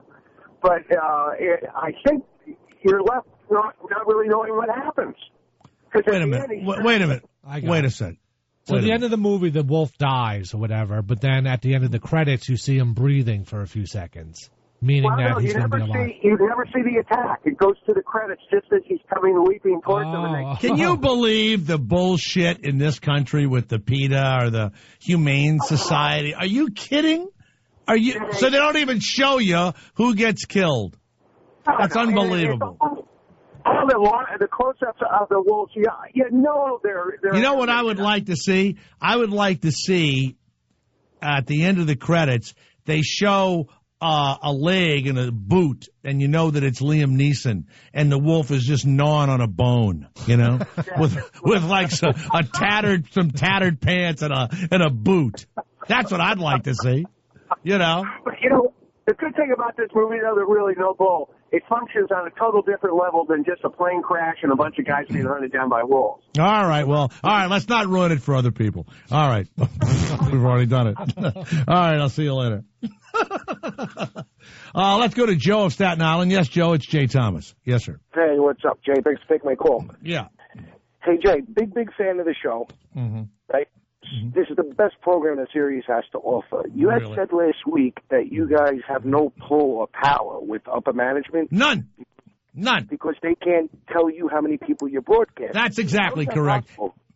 Because they can assume, like when Howard signed, they were like, less than 1 million people at Sirius. And then within a year, there were 6 million or whatever. So they knew that Howard had caused that sign up, right? They could tell how many subscribers. Well, it didn't make any difference. If after they announced he was coming, X amount in the millions, he got this huge bonus, which he did. And so they could do it that way. Now, how many people were made aware of it or whatever, but so that's the only number. On the internet, they can tell by phone calls and stuff like that, but there's no, and you know what? The rating services, I guess we don't buy them or something. And do you ever, you got to fill out a diary or there's a PPM machine or something? Terrestrial radio, they could tell, but a place like Sirius can't tell. I think. No, they can tell. It comes in that little PPM machine. Yeah, but you know what? I don't think we buy it because we're moved by subscriptions more than commercials. They've told me a lot of incredible numbers. I mean, like during the year, they're complimenting me and it's fabulous, and I'm in the top 5 of all shows. Around the time when it's time for my contract, I am a piece of shit. And I am told, oh no, I'm lucky to have a job, and no one wants me, and it's pretty obvious, and That's bullshit. Without you guys, I mean, really, if the show went away, the series would be useless. They could buy music on the internet. Well, that's just you. And that's very sweet. That's very nice of you. That's very nice of you, but, thank you. It's very nice. Hey, can I come up there and check out the studio? No, you cannot. I knew you were going to ask for something. No. That's like me, you're so beautiful and no, Christina, you're not just beautiful. You are so nice and you are so I'm not trying to milk you. You are so funny and smart and everything else. And then after about another couple of sentences you go, can I borrow $100? No, let me just see a nipple. Just let me see your nipple just one time. All right, thank you very much. Thank you. You cannot see the studio. Thank you, Joe. Staten Island. If he was a girl, would he be allowed up to see the studio? No. Oh, wow. Please. A young girl? What are we going to do with her? Oh. What are we going to do, Garrett? You know what? I wasted an hour showing someone around who had no interest in me and is not going to ever do anything with me. But one whole hour I spent with her. Yeah, you don't play that game. Just for what? To go home and rub a piece of felt and think of her? This is the empty Pepsi can you drank out of. No. I used to keep somebody had gotten a little piece of mink or something, and it was for a mink coat, but it was like a sample swap? Yeah, like a sample. So I had it in my house for years. And sometimes when I was sitting by myself, I would fantasize about somebody, and I'd rub that mink. Oh, my God. You got to get a piece of felt or mink or something. I have a rabbit's hair hat. Oh, bring it out. Put that in your... You know what? Get stoned, have a cocktail, fantasize, and rub it. And you'll be... Do it like at dusk. Dusk is good. Yeah, right when the sun's going down, everybody's kind of quiet before mealtime. Let's go to John of Ohio. Yes, John, go ahead. Why would you try to ruin that movie for all of us? That's supposed to be a hell of a movie, and you're an actor. Why would you do that? All right, I'll tell you the ending of Pool Boys. You ready? You go to any motel right now. You go to any hotel, whatever, pay-per-view, Pool Boys, and I'm in Pool Boys. You ready? No. Oh, you don't want to hear that? I'll ruin Pool Boys for you. I don't want to hear it. That's just like there's an asshole at the truck stops trying to sell all these movies. I told him he was an asshole. It's ruining your guys' business. I don't know why guys do that. Wait. You know what those movies are? Those are those people that do a handheld camera in the movie theater. That's the weirdest thing I've ever seen. Not really anymore. It's just what do you mean? People get a preview copy. Liars. No, they're not. They're liars. I'm telling you, they're liars. There's still that group. Still is, but most of them now are just preview copies that are the... It just pisses me off that people trying to get over on the system. It ain't Wouldn't right. you like to have a big box of magnet bombs in your truck? No. Yeah, you would. I just wish they'd bust them and put them in jail. Well, why don't you call the police? Why don't you call the police? They bust them every now and then, but how many of them? They ain't got time for that. John, you need to relax. It's going to be okay. Hollywood will be able to withstand the black market. It will be. It'll be fine. All right, we like you. Just don't ruin the movies for us. We don't know whether the wolf is dead or alive. We have no idea. All right. Thank you. But at the end of Pool Boys, the wolf comes right in, Garrett. Kills everybody in the house. You see the wolf titties? Do you realize I went to the opening of Pool Boys and the director and none of the actors showed up? Not even the director? No. No one that I recognized was there. Except a woman that I think that she came up to me and said she wrote the movie, and at the end of the movie, she was topless in it. I swear to God. And I turned to my buddy and I went, Rodney came too. I went, I think that's that writer we just met. So she was, I think she wrote the movie, then she took her top off. Yeah. No one was there. Dan of Wichita. Yes, Dan, go ahead. Hey, what's up, Jay? I love the show. I just popped it on, just got in the car. I heard you talking about the movie The Gray. It's weird. I heard that there was going to be a clip at the end of the credits, so I stuck around. But, most people don't know that, and, almost everyone in the theater got up and left, and they're all, up in arms, oh, it ended like that, what? And they all walked out of the theater. There was, 3 of us that stuck around and saw that extra clip at the end that kind of alludes to what happened. But the movie, spoiler alert, turn away, the movie ends before the credits, and it shows Liam Neeson and the alpha male, wolf, getting ready to go head-to-head, and then the screen goes to black. Everybody walks out the theater. But then at the very end, you see the wolf breathing slightly. And there was kind of some foreshadowing earlier in the movie. The first time he kills one of these wolves, he puts his hand on the wolf, and the wolf is breathing shallow, and then the wolf dies. He kind of does the same thing to another guy that, dies during the Dan, you were worse than I could ever be. Okay, you got to stop it. I'm trying, man. No, you got to stop it. Well, please. So no, stop it. Stop it.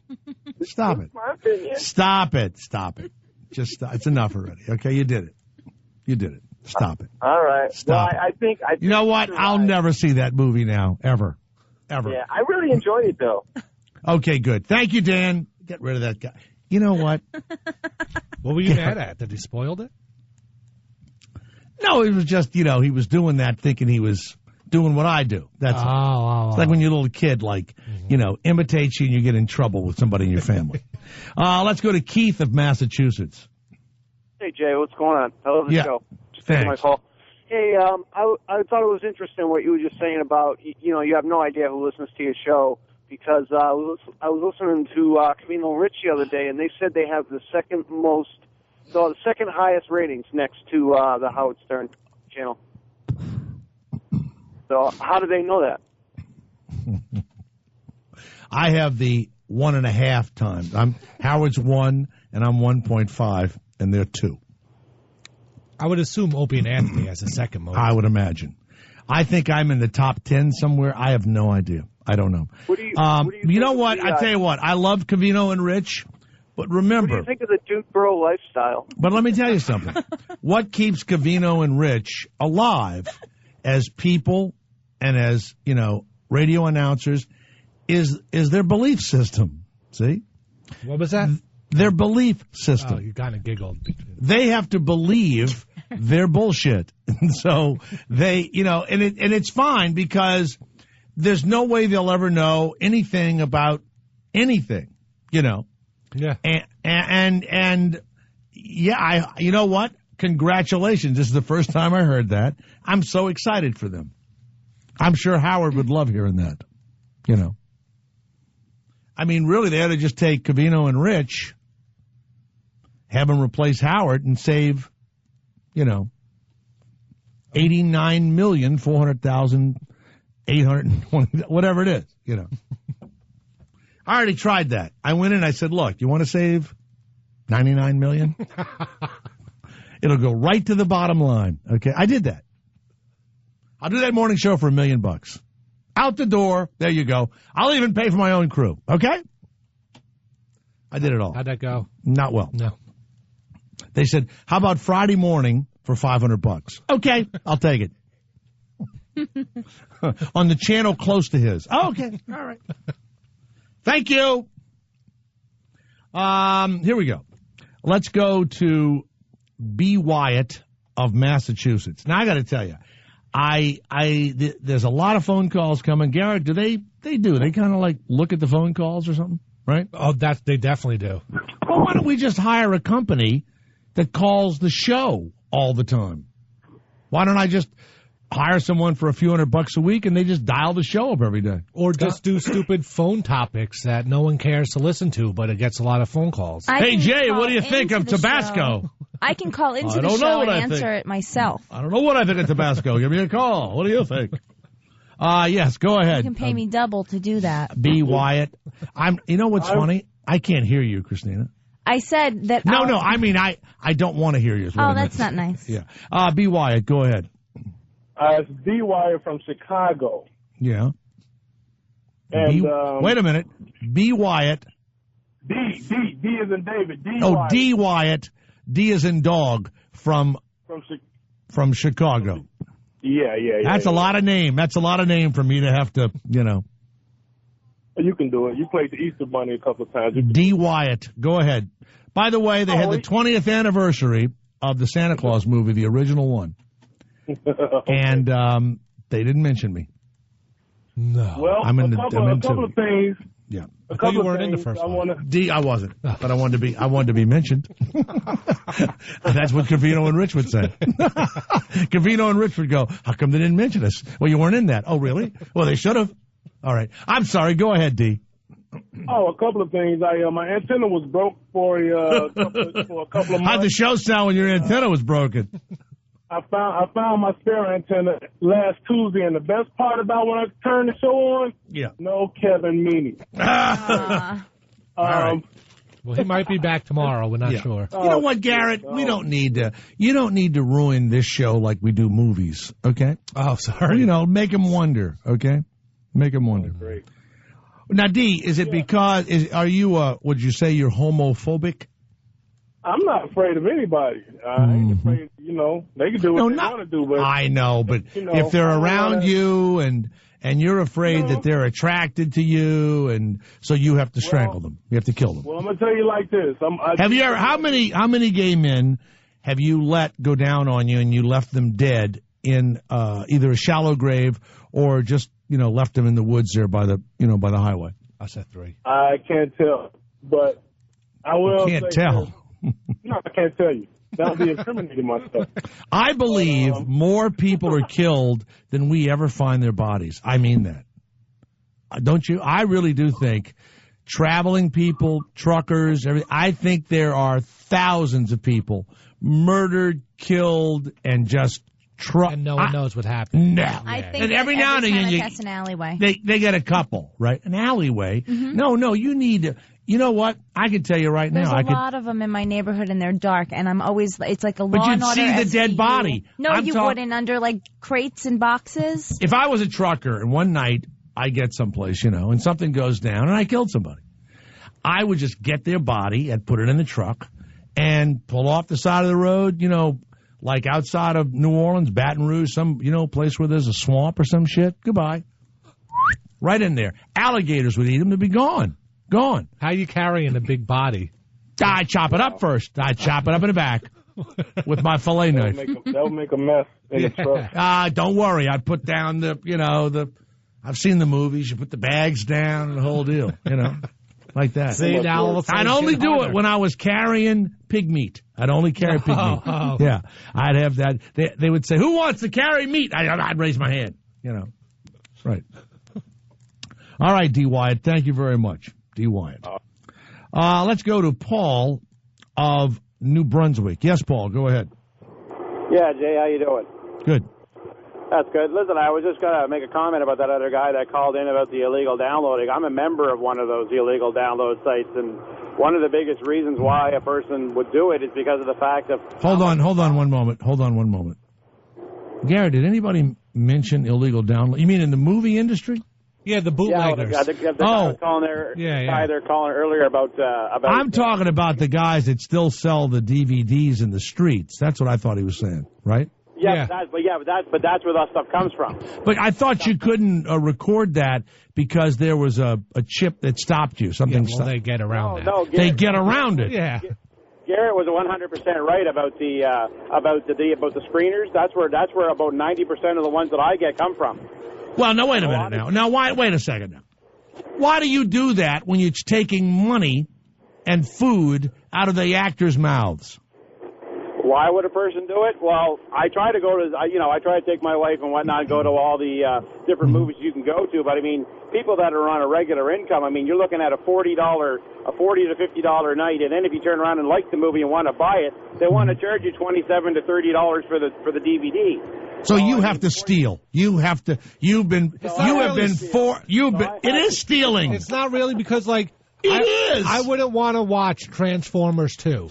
But if I could download it for free and watch it, I'll watch it. But I never would have paid to rent it or pay for it. Theft. No, it's more like a passing by, What about if you didn't want to go see a movie, but you would have seen it, but you didn't feel like going to the movie theater, and you can steal it offline? You do that too, wouldn't you? That's theft. If you wanted to see it, but then decided to get it for free. But if it's something... So if I download hip-hop, and I don't like hip-hop, it's not stealing. Correct. I got you. Because you never would have paid that money anyway. I was just checking, I was just checking. So you only steal things that you would hate. Yes. Now, if you steal something and you go, hey, I'm surprised I like this, do you mail money to the motion picture home or something to make up for this? No, really, all right. Where the old actors go, the old beat-up actors, All right. No, all right. Donate to a charity. All right, you low-rent bastard. What all right, site, goodbye, Paul? Goodbye, Paul. No, that's not. No, stop it. They just put the big fat guy, Kim.com, in jail for this. You can't do that. We can't announce Kim.com? Kim.com. Is he the new Korean leader? No, he's the guy. His house is gigantic, his mansion. He owns Mega Upload. He's in jail. Oh, he owns Mega Upload? They won't let him out. He's a billionaire. They won't let him out of jail. He legally changed his name from Kim Schmidt to Kim.com. He's my new hero. Big fat guy. Broads, motorboats, everything. He's unbelievable. Look up Kim.com. We'll be right back. Garrett.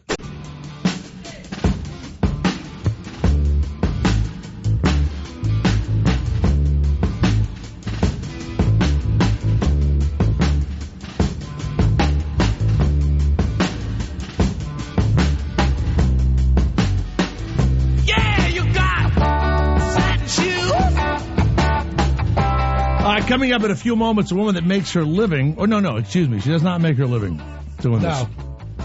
She is purported to resemble Kim Kardashian so much that when she did the Old Navy ad, which probably was a big deal for her, right? That's a big national commercial. Did she sing and dance in it? I think she danced. I don't really remember it that much. And now the Kardashians are suing Old Navy, not this woman, for looking like Kim Kardashian and saying that they would have had to charge $15 to $20 million for Kim to do the ad. So they are claiming that's the only reason why you can sue someone is you have to have been financially damaged. Mm-hmm.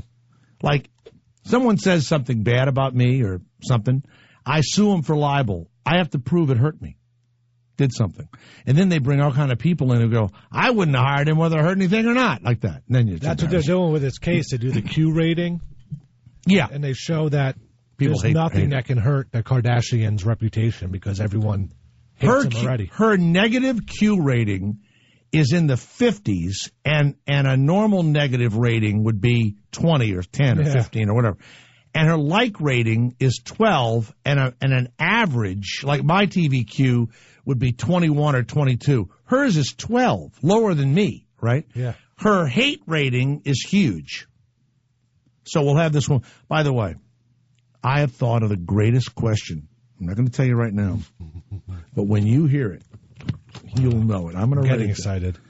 You just thought of it? Yeah, just a few moments ago. How big is your... No. Get your mind out of the gut. No. It's in that direction, but the question's fabulous. How big is your ego? Now, here's the question. Does she have a large rumpus? That's true, yes, see? She does? I don't know. We'll have to ask her. That's what I'm saying. I would just go by measurements. Isn't there a girl, the girl on Saturday Night Live that did, she played Kim in the spoof, remember, with the wedding spoof? I think she looks more like Kim than this one. How come you wouldn't get in trouble for something like Saturday Night Live? It's a parody, right? Whereas if you take a person who's like their voice or an image that makes people think that it's Christina Palumbo, and then is that look, that's that commercial that Kim Kardashian's in or Christina. Then someone says, no, it isn't. They've made you watch the commercial using their likeness. You know what I mean? What if someone that looks like you does a dog killing commercial and then everyone thinks you're killing dogs? Yeah. But it's not you. So that's you got to take them to court. You'd have to sue them. I don't know. You're not asked to be born with that face. I'd love to have that problem. Hey, that Robert De Niro, he's in that movie and he kind of looks like me. Ron Perlman. I'm going to sue him. Oh, I heard a producer the other day mention 3 people's names and go, hey, man, if ever I do Planet of the Apes again, that Ron Perlman's going to be in it. He looks just like an ape, doesn't he, Jay? I went, I don't want to say anything.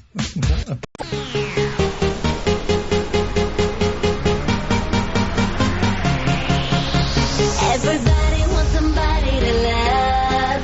When the lights go off, when the lights go off, I show your body how I like to have fun. When the lights go off, when the lights go off, everybody wants somebody to love. This is our next guest, right? Correct. Put it up there. First song we ever played that's new that my son didn't write, Garrett. Very good. Keep it up.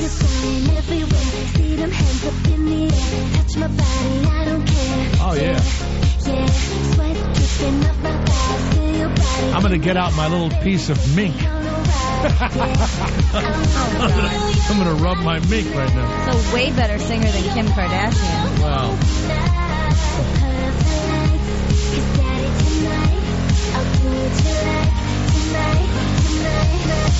She says daddy tonight. Daddy tonight. That's my favorite. That. I love that. You know what? Garrett, get her music over to Kid Kelly at Hits 1 immediately, would you please? Yeah. Say that Jay Thomas, a.k.a. Uncle Daddy. Uncle Daddy. Tell him this is my niece. Melissa Molinaro. Go to melissamolinaro.com. Melissa, welcome to the Jay Thomas Show at Sirius XM. How are you? Jay. How are you? Or should I call you Uncle Daddy? You call me Uncle. Ooh. You really did it there, Melissa. Uncle Daddy. I like that. Stop talking through your teeth, Jay. But you know what I do? You know, before I take my shirt off in front of a younger woman, I do like push-ups really fast. So for like a minute, my chest actually looks okay for like 60 seconds, and then the blood drains. Melissa, I'm looking at the picture. To be honest, I guess I did see the Old Navy. I'm not nuts about the Old Navy spots, but did you sing and dance in the one that is the controversial one? Well, for the audition, yeah, I had to sing and dance, but they had already had the song recorded, and they didn't know at the time when I went in for the audition that I actually, was a pop star, or, an artist and was actually doing this. So, I didn't get to sing on it, but if they have me back for another one, maybe I'll be singing on that one. Now, the picture I'm looking at, I see your headshot to the left. Christina, can you see the pictures I'm looking at? The ones? Mm-hmm. Are you the girl in the middle, or is that Kim Kardashian? What do you look? Are you on my website? Yeah, no, she can't see. She's not the one in the middle. In the middle is Kim. In the middle is Kim. Mm-hmm. Who's on the right? That's her. That's Melissa. She's on the right and the left. Kim is on the middle. You can't tell us of her? Is that what you're saying? Well, no. I'm looking at it like there are a lot of people. You have your head is shaped a certain way, but in your 8x10, you don't look exactly like that woman in the picture, right? Mm-hmm. Yeah, on the pictures on your website don't look like Kim. Right. The way you were done up in the right. At least in this one picture, it looks like it. Now, are they going to call you into court and all that stuff?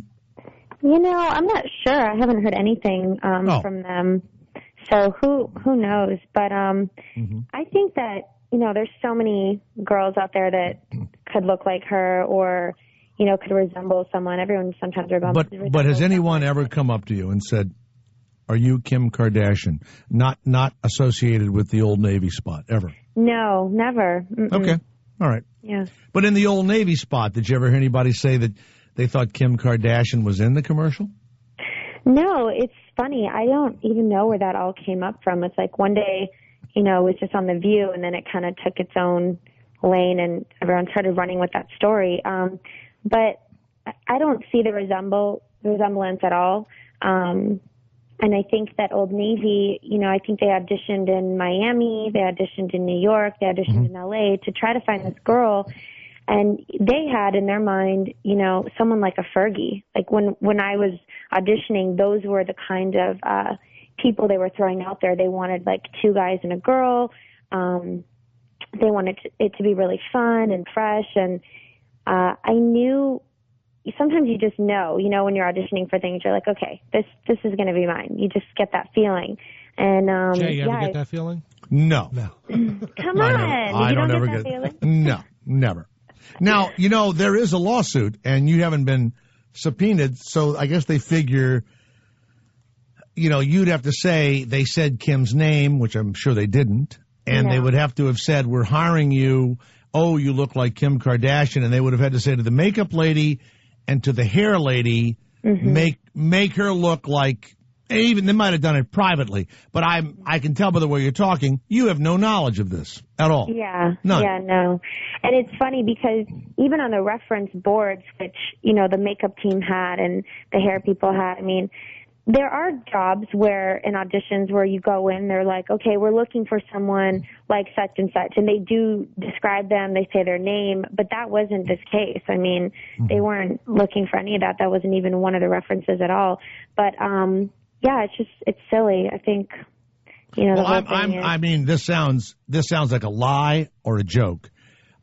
But years ago, right when I was doing a bunch of sitcoms and stuff, there actually was a casting call for J. Thomas types at some sitcom. I swear to God, I went in and didn't get it. Shut up. I did. I happened not to have a deal or whatever, and they said we're looking in the breakdown. It said someone's J. Thomas type. So my agent called up and said, "Look, go in."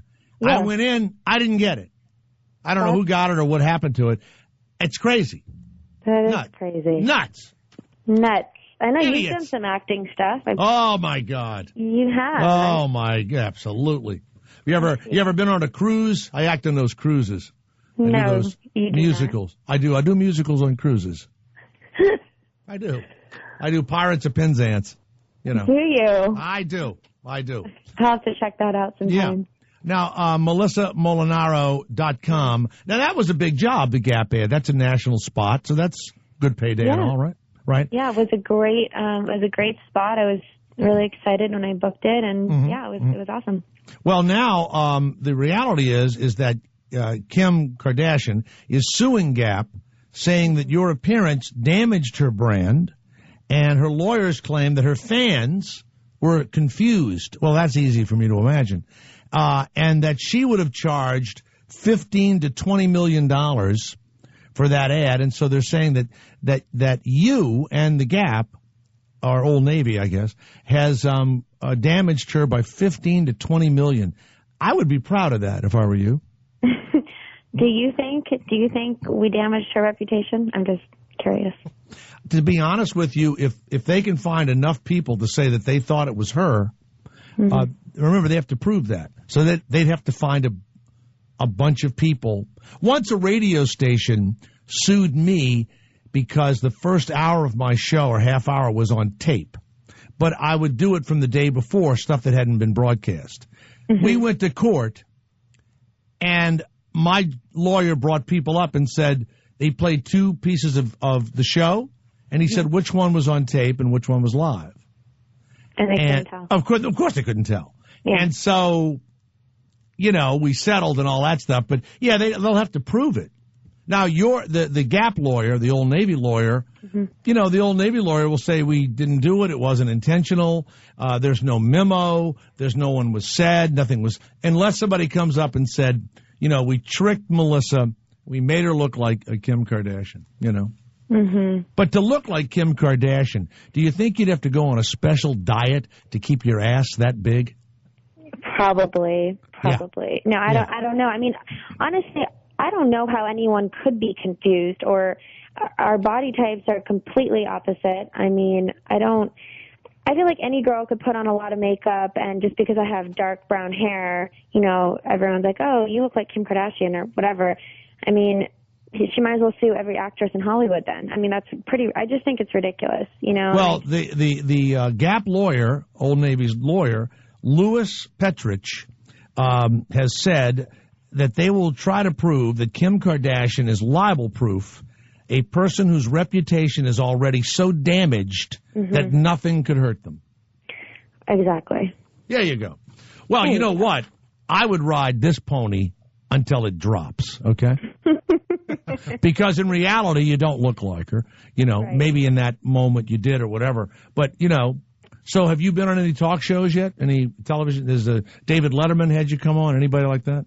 No, I haven't. I haven't done anything. I've been kind of, I don't know. I've been kind of not knowing what to say or really, trying to talk about it because it was, about this whole lawsuit, and I wasn't sure if I was allowed to say anything. But, you actually are the first day. Yeah. All right. Well, I'm telling you, don't be afraid of this controversy because you'll just tell the truth, whether you're on a talk show or at court. You would never, because you don't have any information. So you can't hurt anybody on either side. But if people want to talk to you, you should do it. Now, Kim Kardashian is recognized by 65% of I guess the population of the United States and Canada. That's a lot. That's huge. And the average personality is only about 30%. Her positive score is a 12. Most people are 18, this TV IQ. Her negative score is in the 50s, and the average negative would be 25. So she's hated by more people than she's liked by. Yeah.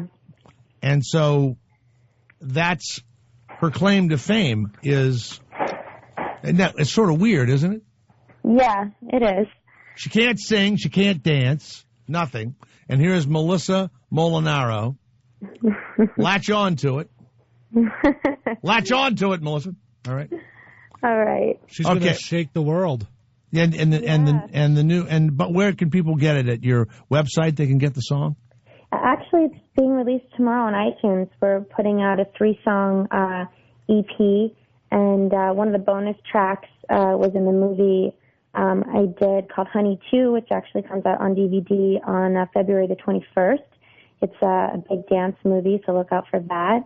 And just trying to move and shake things over here, staying busy. Have you ever been you're going to these casting sessions? Everybody thinks this. You ever been propositioned, and they said, if you do something with me, I'll put you in this movie or in this commercial or TV show? Has that ever happened to you?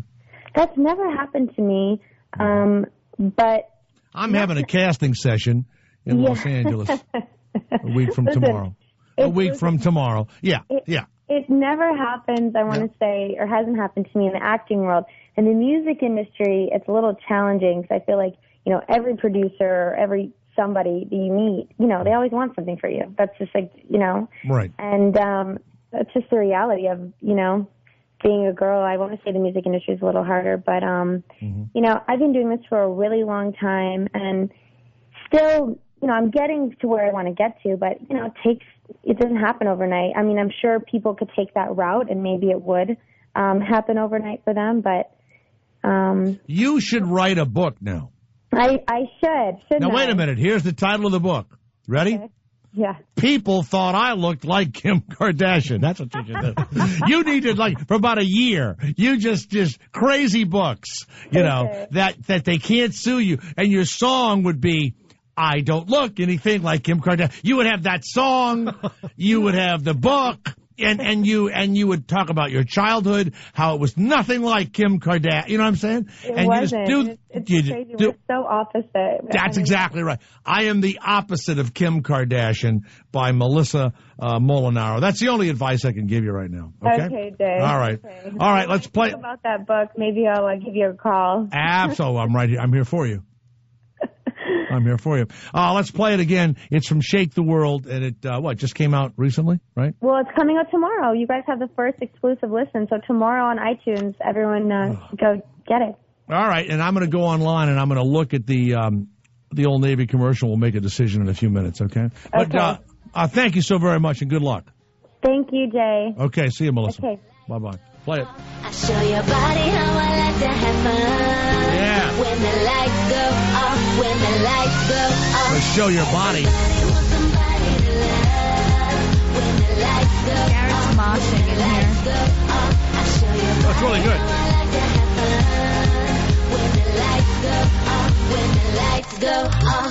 I almost want to say no auto-tune.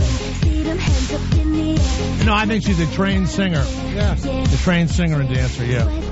She was in a movie with Dolph Lundgren. I know. And he held her hostage. Doesn't Dolph Lundgren have 170 IQ or something? You can't tell it when he talks. That's why. Well, don't, he's from another country, You will stop what I say, Sounds like Dracula to me. I don't know. Now, well, if he is, he's wasting it as an actor. So. Now, she dated Reggie Bush. Who did?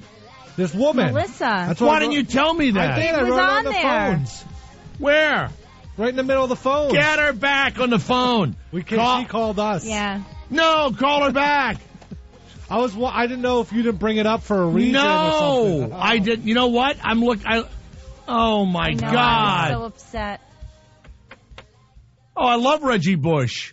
He is adorable. Kim dated him, too. Oh, no. Kim wanted to marry him. He was Hold I'm on a out minute. of here with this spotlight. Garrett, get her back. Can you try, Christina? No, look, the backup number, the 310 number. Try that. You got to call her. Are you kidding? I had no idea. I thought that you just didn't want to get into it or something. I didn't. What? I got nothing to do. I'm here till 6 o'clock Eastern, no matter what happens.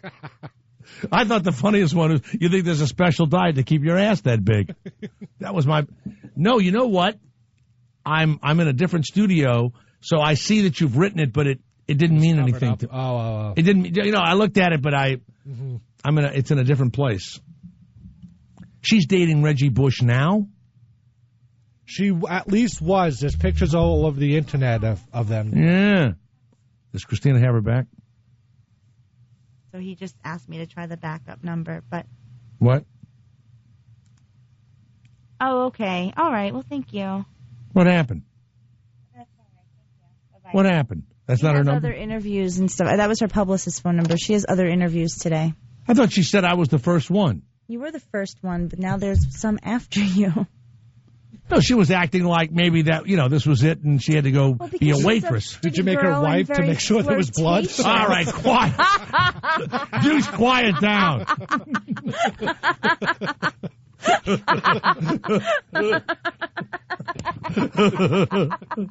Melissa. Yes, Jay.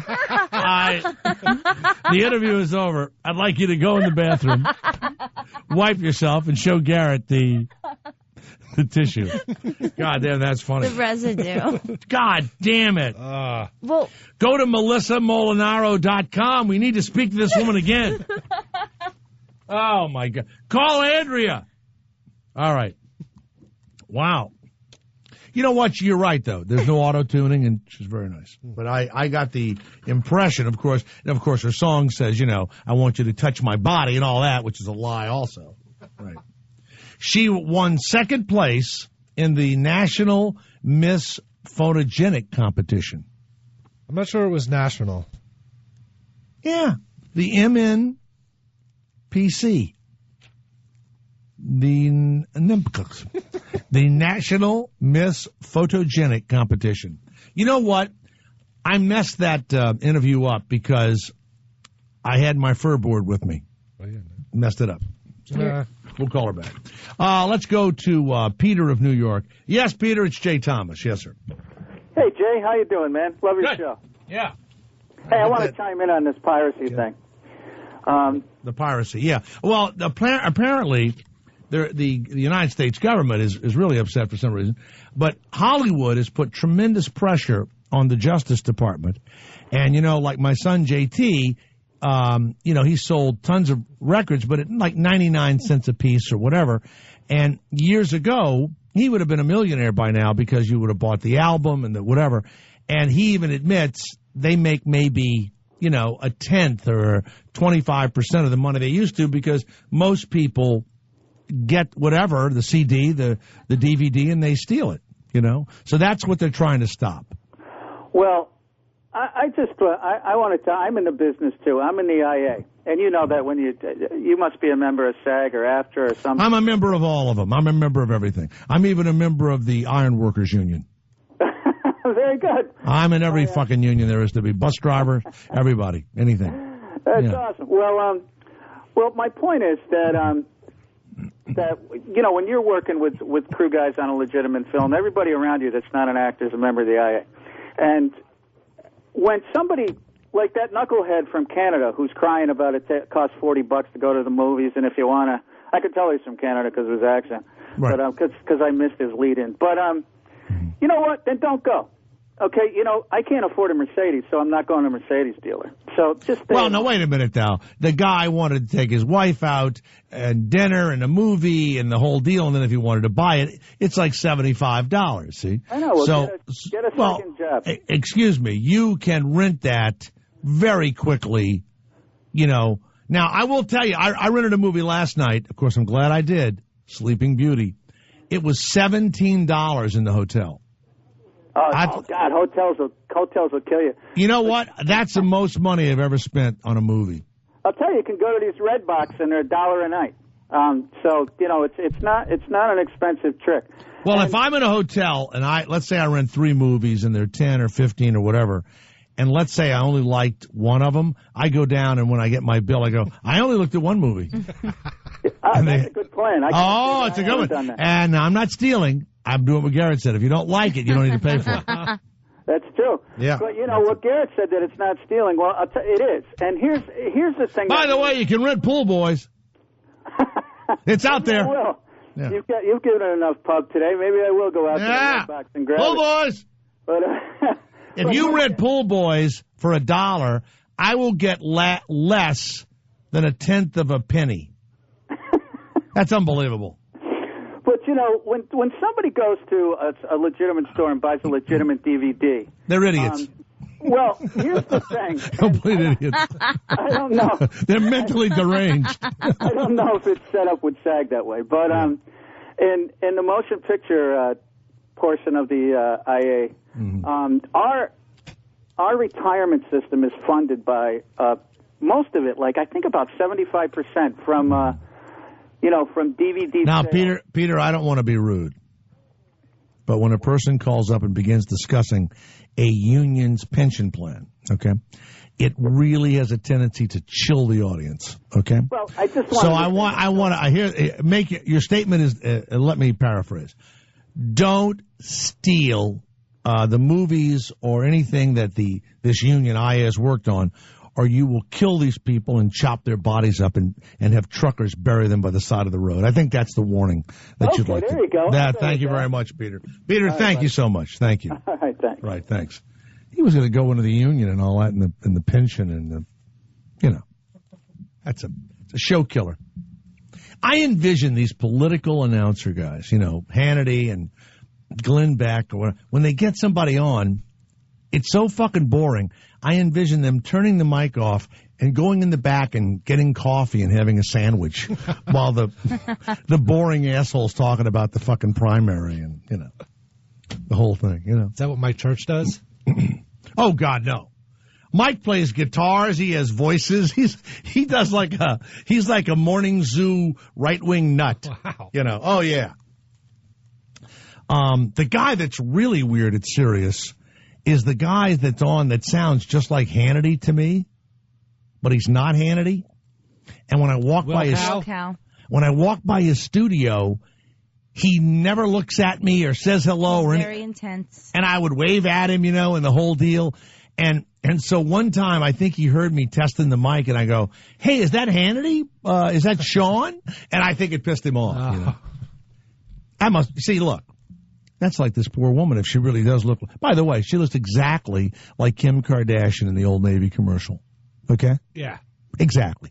They knew exactly what they were doing. Oh, totally. But unless the makeup lady or somebody says, we were given instructions to look at pictures of her or whatever, there's no suit. But, by the way, makeup lady's going to tell the truth. Because every time I sit down to get the makeup, they always have like a crucifix or something on the table. They're very religious. And they always have a husband who has a red truck and a dog. Always.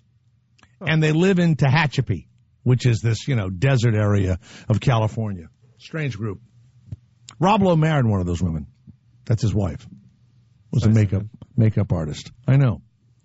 We went to their house for dinner once, went into her bedroom. There was the crucifix. Her dad with the red truck and the dog. Okay. Let's go to Bob of Boston. Yes, Bob. Hey, Jay. How you doing? Big fan. Good. Big fan. Yeah, thanks. Good. I was going to talk to you about the residual thing, but after you said the pension plan was... Don't start all that. Who gives a shit? Right. But my real question is, Jay, is when's the next thing you're on TV? Do you have anything upcoming? I mean, usually we hear about it after the fact, but... No. You know what? I did one day on a movie where I played the Attorney General of the United States. Who knows when if that's going to come out. What am I on? I guess Hung will rerun, but they canceled it. You know what show I did? I played a hairdresser in Retired at 35. It comes on after that Betty White show, I think. Oh, the Hot in Cleveland thing, yeah. Yeah, it comes on after that. And then I did the Disney show. No, is it Disney? Shake It Up, is that it? Is that Disney or Nickelodeon? What is that? Disney? It's Disney. I'm on Shake It Up. They'll all run, eventually. I'm only going to tell you, the stuff I do isn't worth a shit. It's just, I'm sure they're nice shows for somebody, but, they're nothing I'm writing home about, Oh, well. Yeah. I think that ship is sailed. Yeah, I do that. That ship has sailed. So. Yeah. All right. But you know what? I'm ecstatic. I couldn't have a better life. Well, you still. But I want more. I want a lot more. But I couldn't have a better life. So I'm being driven now by pure greed. Pure greed. All right. Thank you. Oh, thank you, Jay. Peter of Canada. Yes, Peter, it's Jay Thomas. Yes, sir. Yes, sir, Jay. Love you. You love your show. Yeah. I keep hearing everybody talking about money. Howard Stern talks about money. Wow. Well, if you have that much, you get to talk about like look, if my hair, if I had hair all over my body all the time, just everywhere you looked there was hair, I'd talk about hair all the time. Yeah. Well, listen, you are. Oh, my hair! Oh, hair's everywhere. What? Yeah. You're such an honest guy. Yeah. You tell us straight up. Wow. Well, thank you. Thank you very much. Ask you a question that. Well. And I'm going to ask you. I'm going to answer you. No, I'm going to answer you honestly. Go ahead. Go ahead. Sirius has to be paying you well in excess of $1 million a year. Yes or no? To be honest, I make at least 1 million pesos from Sirius. Pesos. What about rupees? I don't make anywhere near $1 million at Sirius. You see, you need a better agent. No, my agent is Don Buchwald, right? And I happen to be attached. Yeah, who does he represent? Wait a minute. Here's what happens. Now watch this. They hire Howard. Watch this. You know this big cruise liner? Here's how you look at it. Howard is the cruise liner. Okay?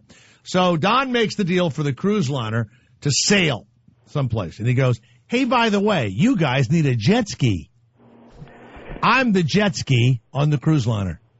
Jay, would you let me be your agent? No. Because I can't do worse than Buchwald. Well, you can't, listen, if somebody came in and offered me all kind of money and I had to go in and say, they offered me money, but no one's going to, they want a right-wing guy or whatever. So, radio is very different than it used to be. And also the pay scale is entirely different. I'm very comfortable. And have been. And they negotiate every year or yell and scream or whatever the fucking deal is. But unless somebody comes in, same thing with the guys at ESPN. If you heard what they made, you would be surprised. And I tell you who tried to quit. Chris Berman tried to quit this year, right? Because he wanted to make, more money. And nobody offered him a job. And so he went back with his hat in his hand. ESPN stuck a giant fucking stick up his ass and he stayed. But you see, here's my point with you. Yeah.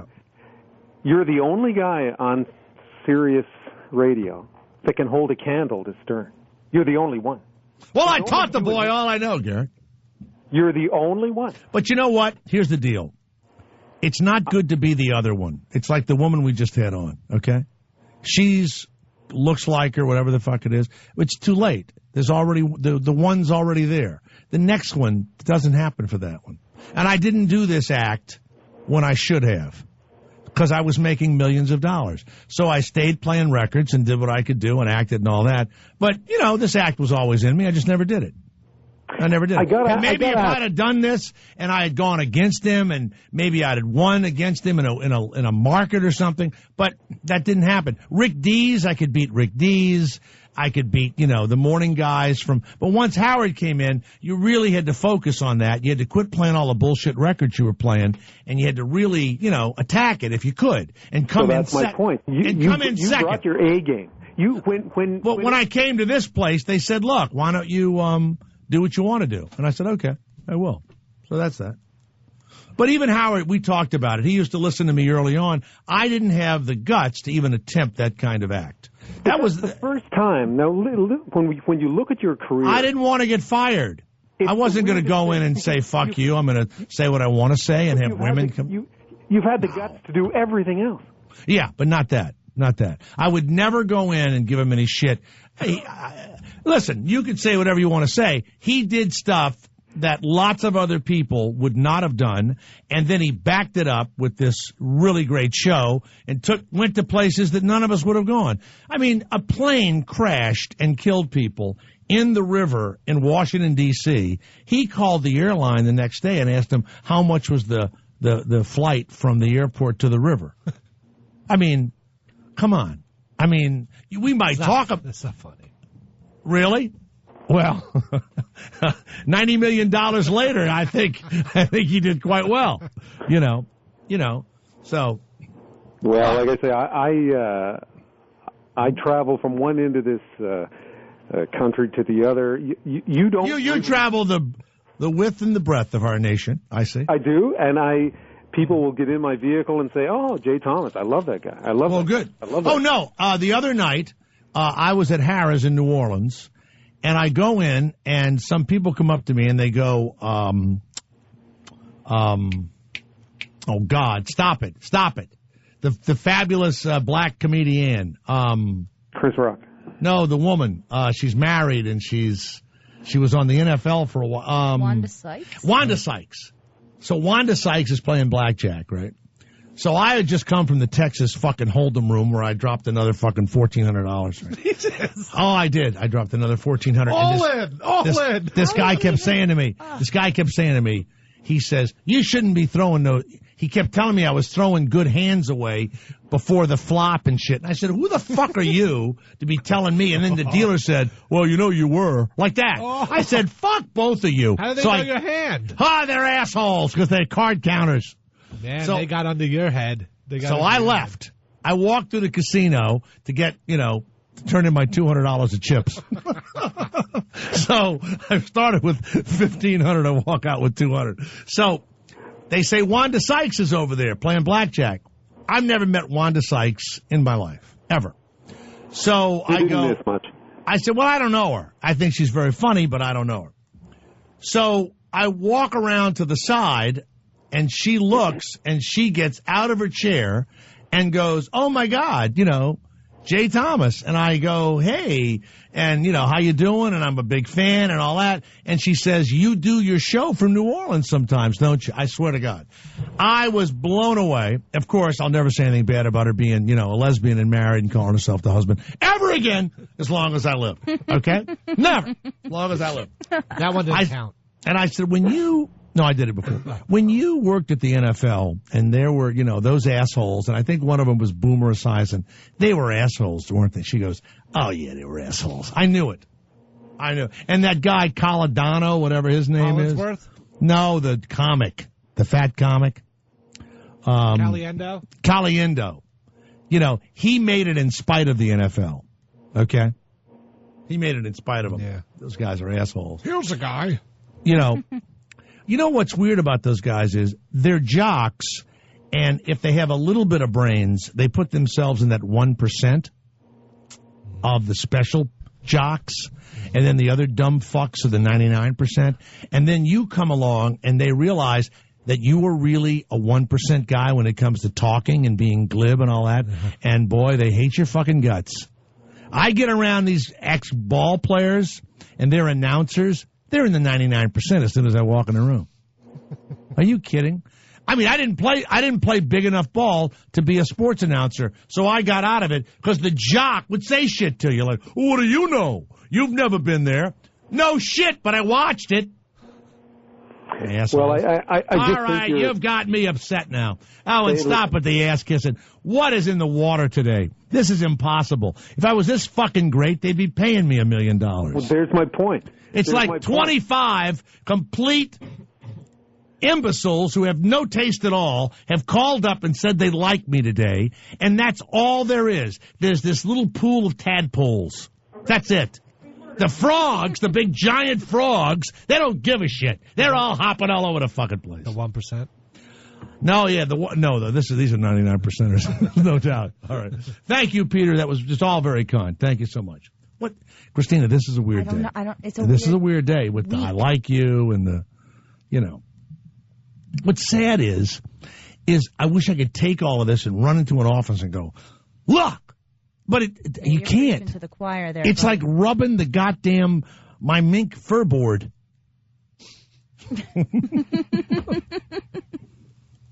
So, I've told you this about the two miners who hadn't seen a woman in like 5 years, Garrett, right?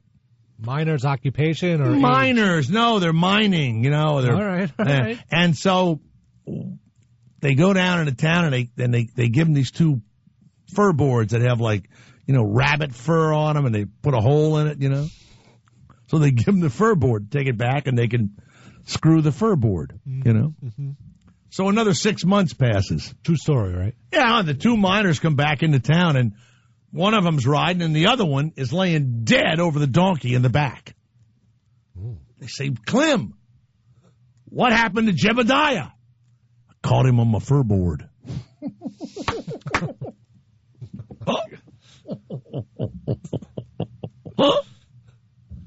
Imagine you wake up in the cab and he's fucking your fur board. You got to kill him. All right. Why'd they fuck the donkey? I don't know. In a few minutes, we'll talk to Bob Horowitz about the Super Bowl's greatest commercials, hosted by my favorite announcer, Boomer Esiason. You know what? Do I really remember a Super Bowl commercial that was the greatest? What I don't. Ever since the new millennium, no one cares about Super Bowl commercials. Yes, I agree. There was a time. There was a time. Is it 9/11? Maybe I don't know. No, it's YouTube. Now you could see any video anytime. Right. Now That's right. You were starving for any new content at all, and if they made good commercials, at least it was fun. Now you see skits and stuff like that all the time. I like the little baby that was for E-Trade, but now they have a new baby and a new voice, and it's not as good. The Budweiser frogs, those were the good. Master Lock getting shot, that was a big one. All the Doritos ones are big. Well, the one that started it all was that Apple one that was kind of 1984-ish. 4-ish, yeah. So I didn't like that one. I like the Clydesdales when they do stuff to each other. That one. And the number one is the Mean Joe Green, right? Yeah, I would say so. I always love when they find the kid, that he threw the jersey to. Now, where is he now? Heroin addict. No, I don't know what he is. No, where is he now? And they always, look, kid actors when they grow up just look so weird. I mean, my favorite, who's the guy who's now, he's a dramatic actor on A&E or one of them, Michael Hall. What is his name? Anthony Michael Hall. Yeah, he's now a dramatic actor, right? When he was a kid, he was one of the funniest kid actors. Didn't he do 16 Candles or Pretty in Pink or something like that? Weird Science or something? Breakfast Club. No, wait, didn't he do about the high school movie? Where Kevin Kline's wife showed how to give a blowjob in the cafeteria. Ridgemont High. Oh, Fast Times? Fast Times. He was in that. He was always a nerdy little guy, but he was funny. Am I talking about the same guy? Yes. Right. So he grows up. No, that was Judge Ryan. No. He was a kid then. He was like 14, right? Oh. Pretty in Pink. He was hysterically funny, right? He grows up, gets tall, gets muscles, and of course, he can't be the funny kid anymore. He becomes the dramatic, actor, killer. And I can't stand to look at him. And when you see him interviewed, he does everything he can not to be the silly, lovable kid that he was. That's strange to me, It's like the two Coreys. Their lives are ruined because they were kid actors. And, just... Isn't one of them dead? Yes. Yeah. Just keep acting like that. I acted just like this when I was 12. Exactly. You could meet me when I'm 11, meet me when I'm 90. Same guy. Don't change. Ridiculous. Who becomes, serious all? It's people like Kirk Cameron and the kid from Who's the Boss. Oh, well, Kirk Cameron's he's like a Bible hugger. This is what I hope for Kirk Cameron. I hope that one day he is somewhere and he's struck and killed by lightning. Wow. That's what I hope. And I'd like to call up someone and go, you see, God couldn't stand this guy either. You know what? There was a sitcom that he did, and I think Betty White had a small part on it years ago, and she said to a bunch of us that they were so square and so weird about going over the script and would Jesus say it and all that they ruined the show. He and the wife of his, right? Yeah. Good God. Bible huggers. Hey, look, sometimes I actually go in the kitchen and I open the cabinets up and I get out ingredients and I kind of whip something up, Whip it up. Make something really delicious and wonderful. Or I make a mistake sometimes. Maybe it isn't so delicious and wonderful, right? But I'm not using a cookbook, okay? When you open the Bible, that's like using a cookbook to live your life. So close the Bible, open up the herb chest, You know, Yeah, pull I out ketchup. Yeah. Make your own marinade and lay in it. We'll be right back. Jay Thomas. The Jay Thomas Show. It's the afternoon show. Jay Thomas Show. That was what's up?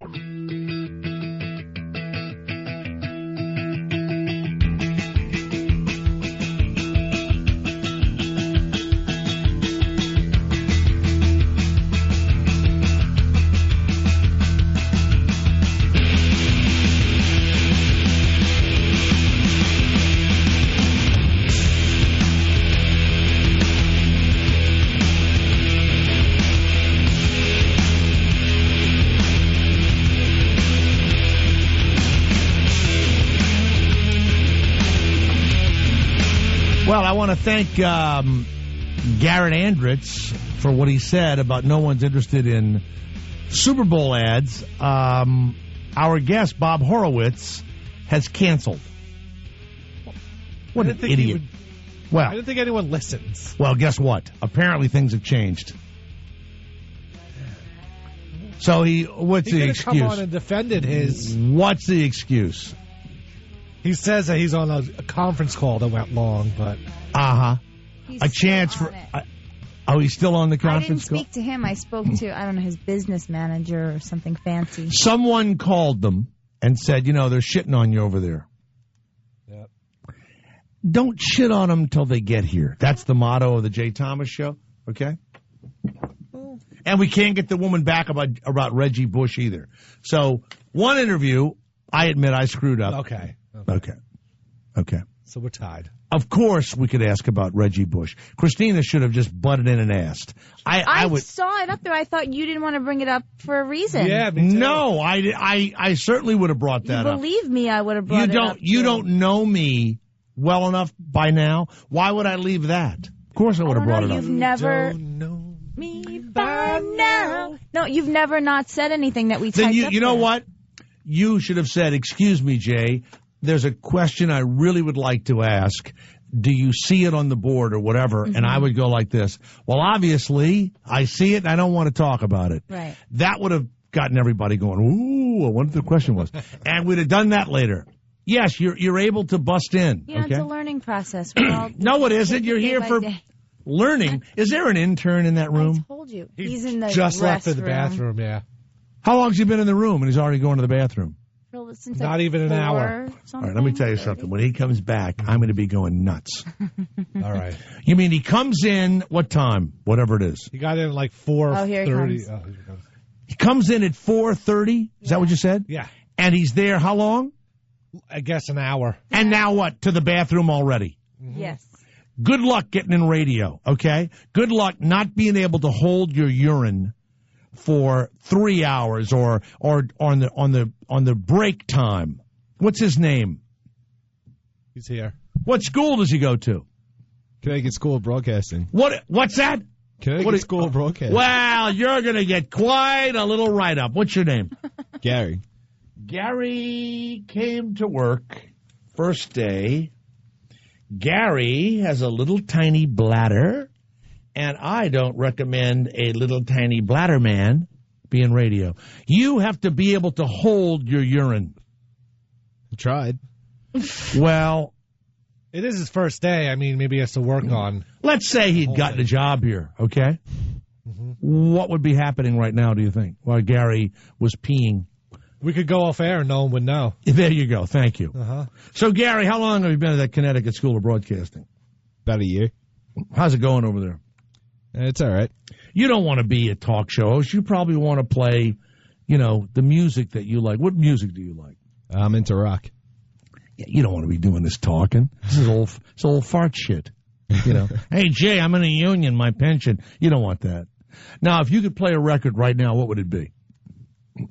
Anything by Pearl Jam. Wow. We have a whole Pearl Jam station on this lovely service. 24 hours. Why would they put someone who has no fucking interest in what we're doing here? Gary, all right, that's two. And has no fucking interest in what we're doing here. I don't get it. Just keeping my options open. There's no options here. In the interview, he said he was into sports talk, so that's sort of... Did you get to interview? There's no sports talk. All right, let me ask you a question. Hold on a minute, Gary the intern. You're at home. What did you think of the NFL Pro Bowl yesterday, Gary the... Would you guys please stop it? What did you think of the NFL Pro Bowl yesterday? To be honest, I didn't even watch it. But you're into sports talk. Yeah. I see. That's a good answer. That's a great answer. That's a good Yeah. Time now for Sports Talk with Gary the intern on the Jay Thomas Show, a brand new feature. Don't try and copy it. All right, Gary. So yesterday, did Ben Roethlisberger play with that horribly broken ankle of his in the big game yesterday, the Pro Bowl? I don't think he did. He did play, you big idiot. I don't know. You didn't even read the sports page?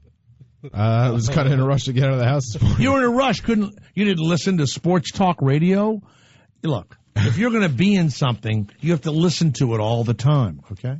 You have to be in love with it. I know. Right.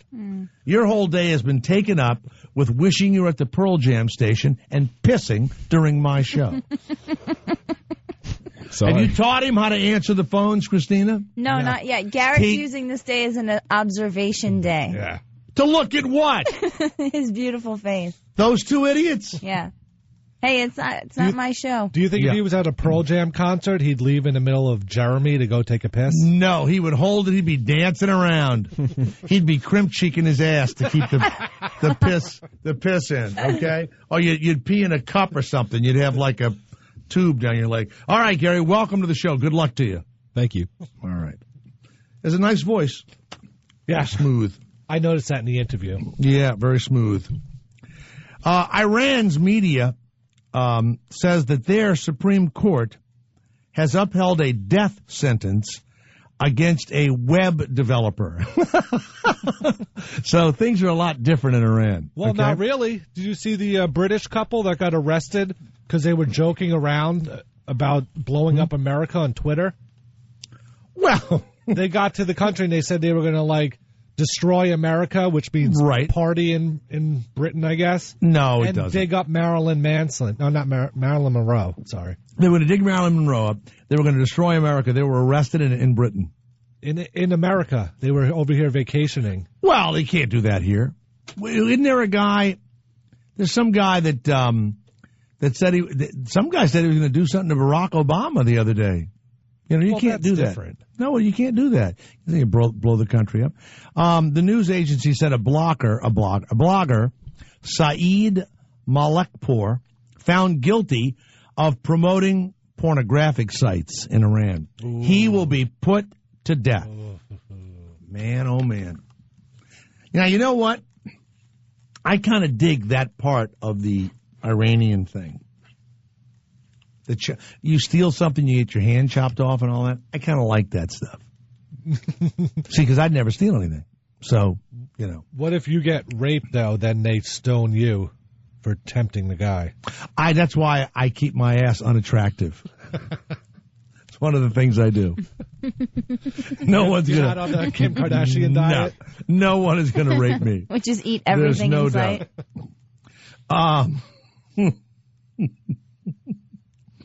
Michael Jackson's 13-year-old daughter, Paris, can't resist the charms of Justin Bieber.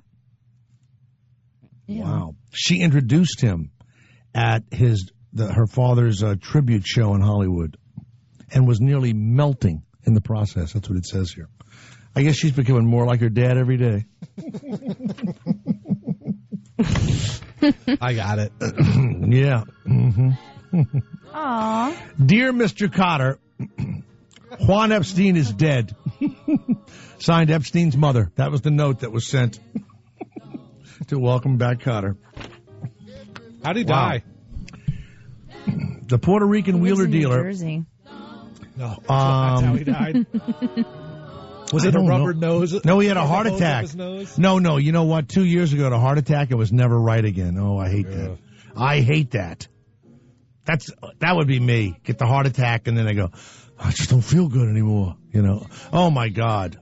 It's a shame. I love Puerto Rican. Now you know what? If that had happened to Horseshack, I got to tell you that might not have been as bad. What did he do when he was waiting around? He did a Cagney and Lacey. Oh, man. Now I don't feel so badly anymore.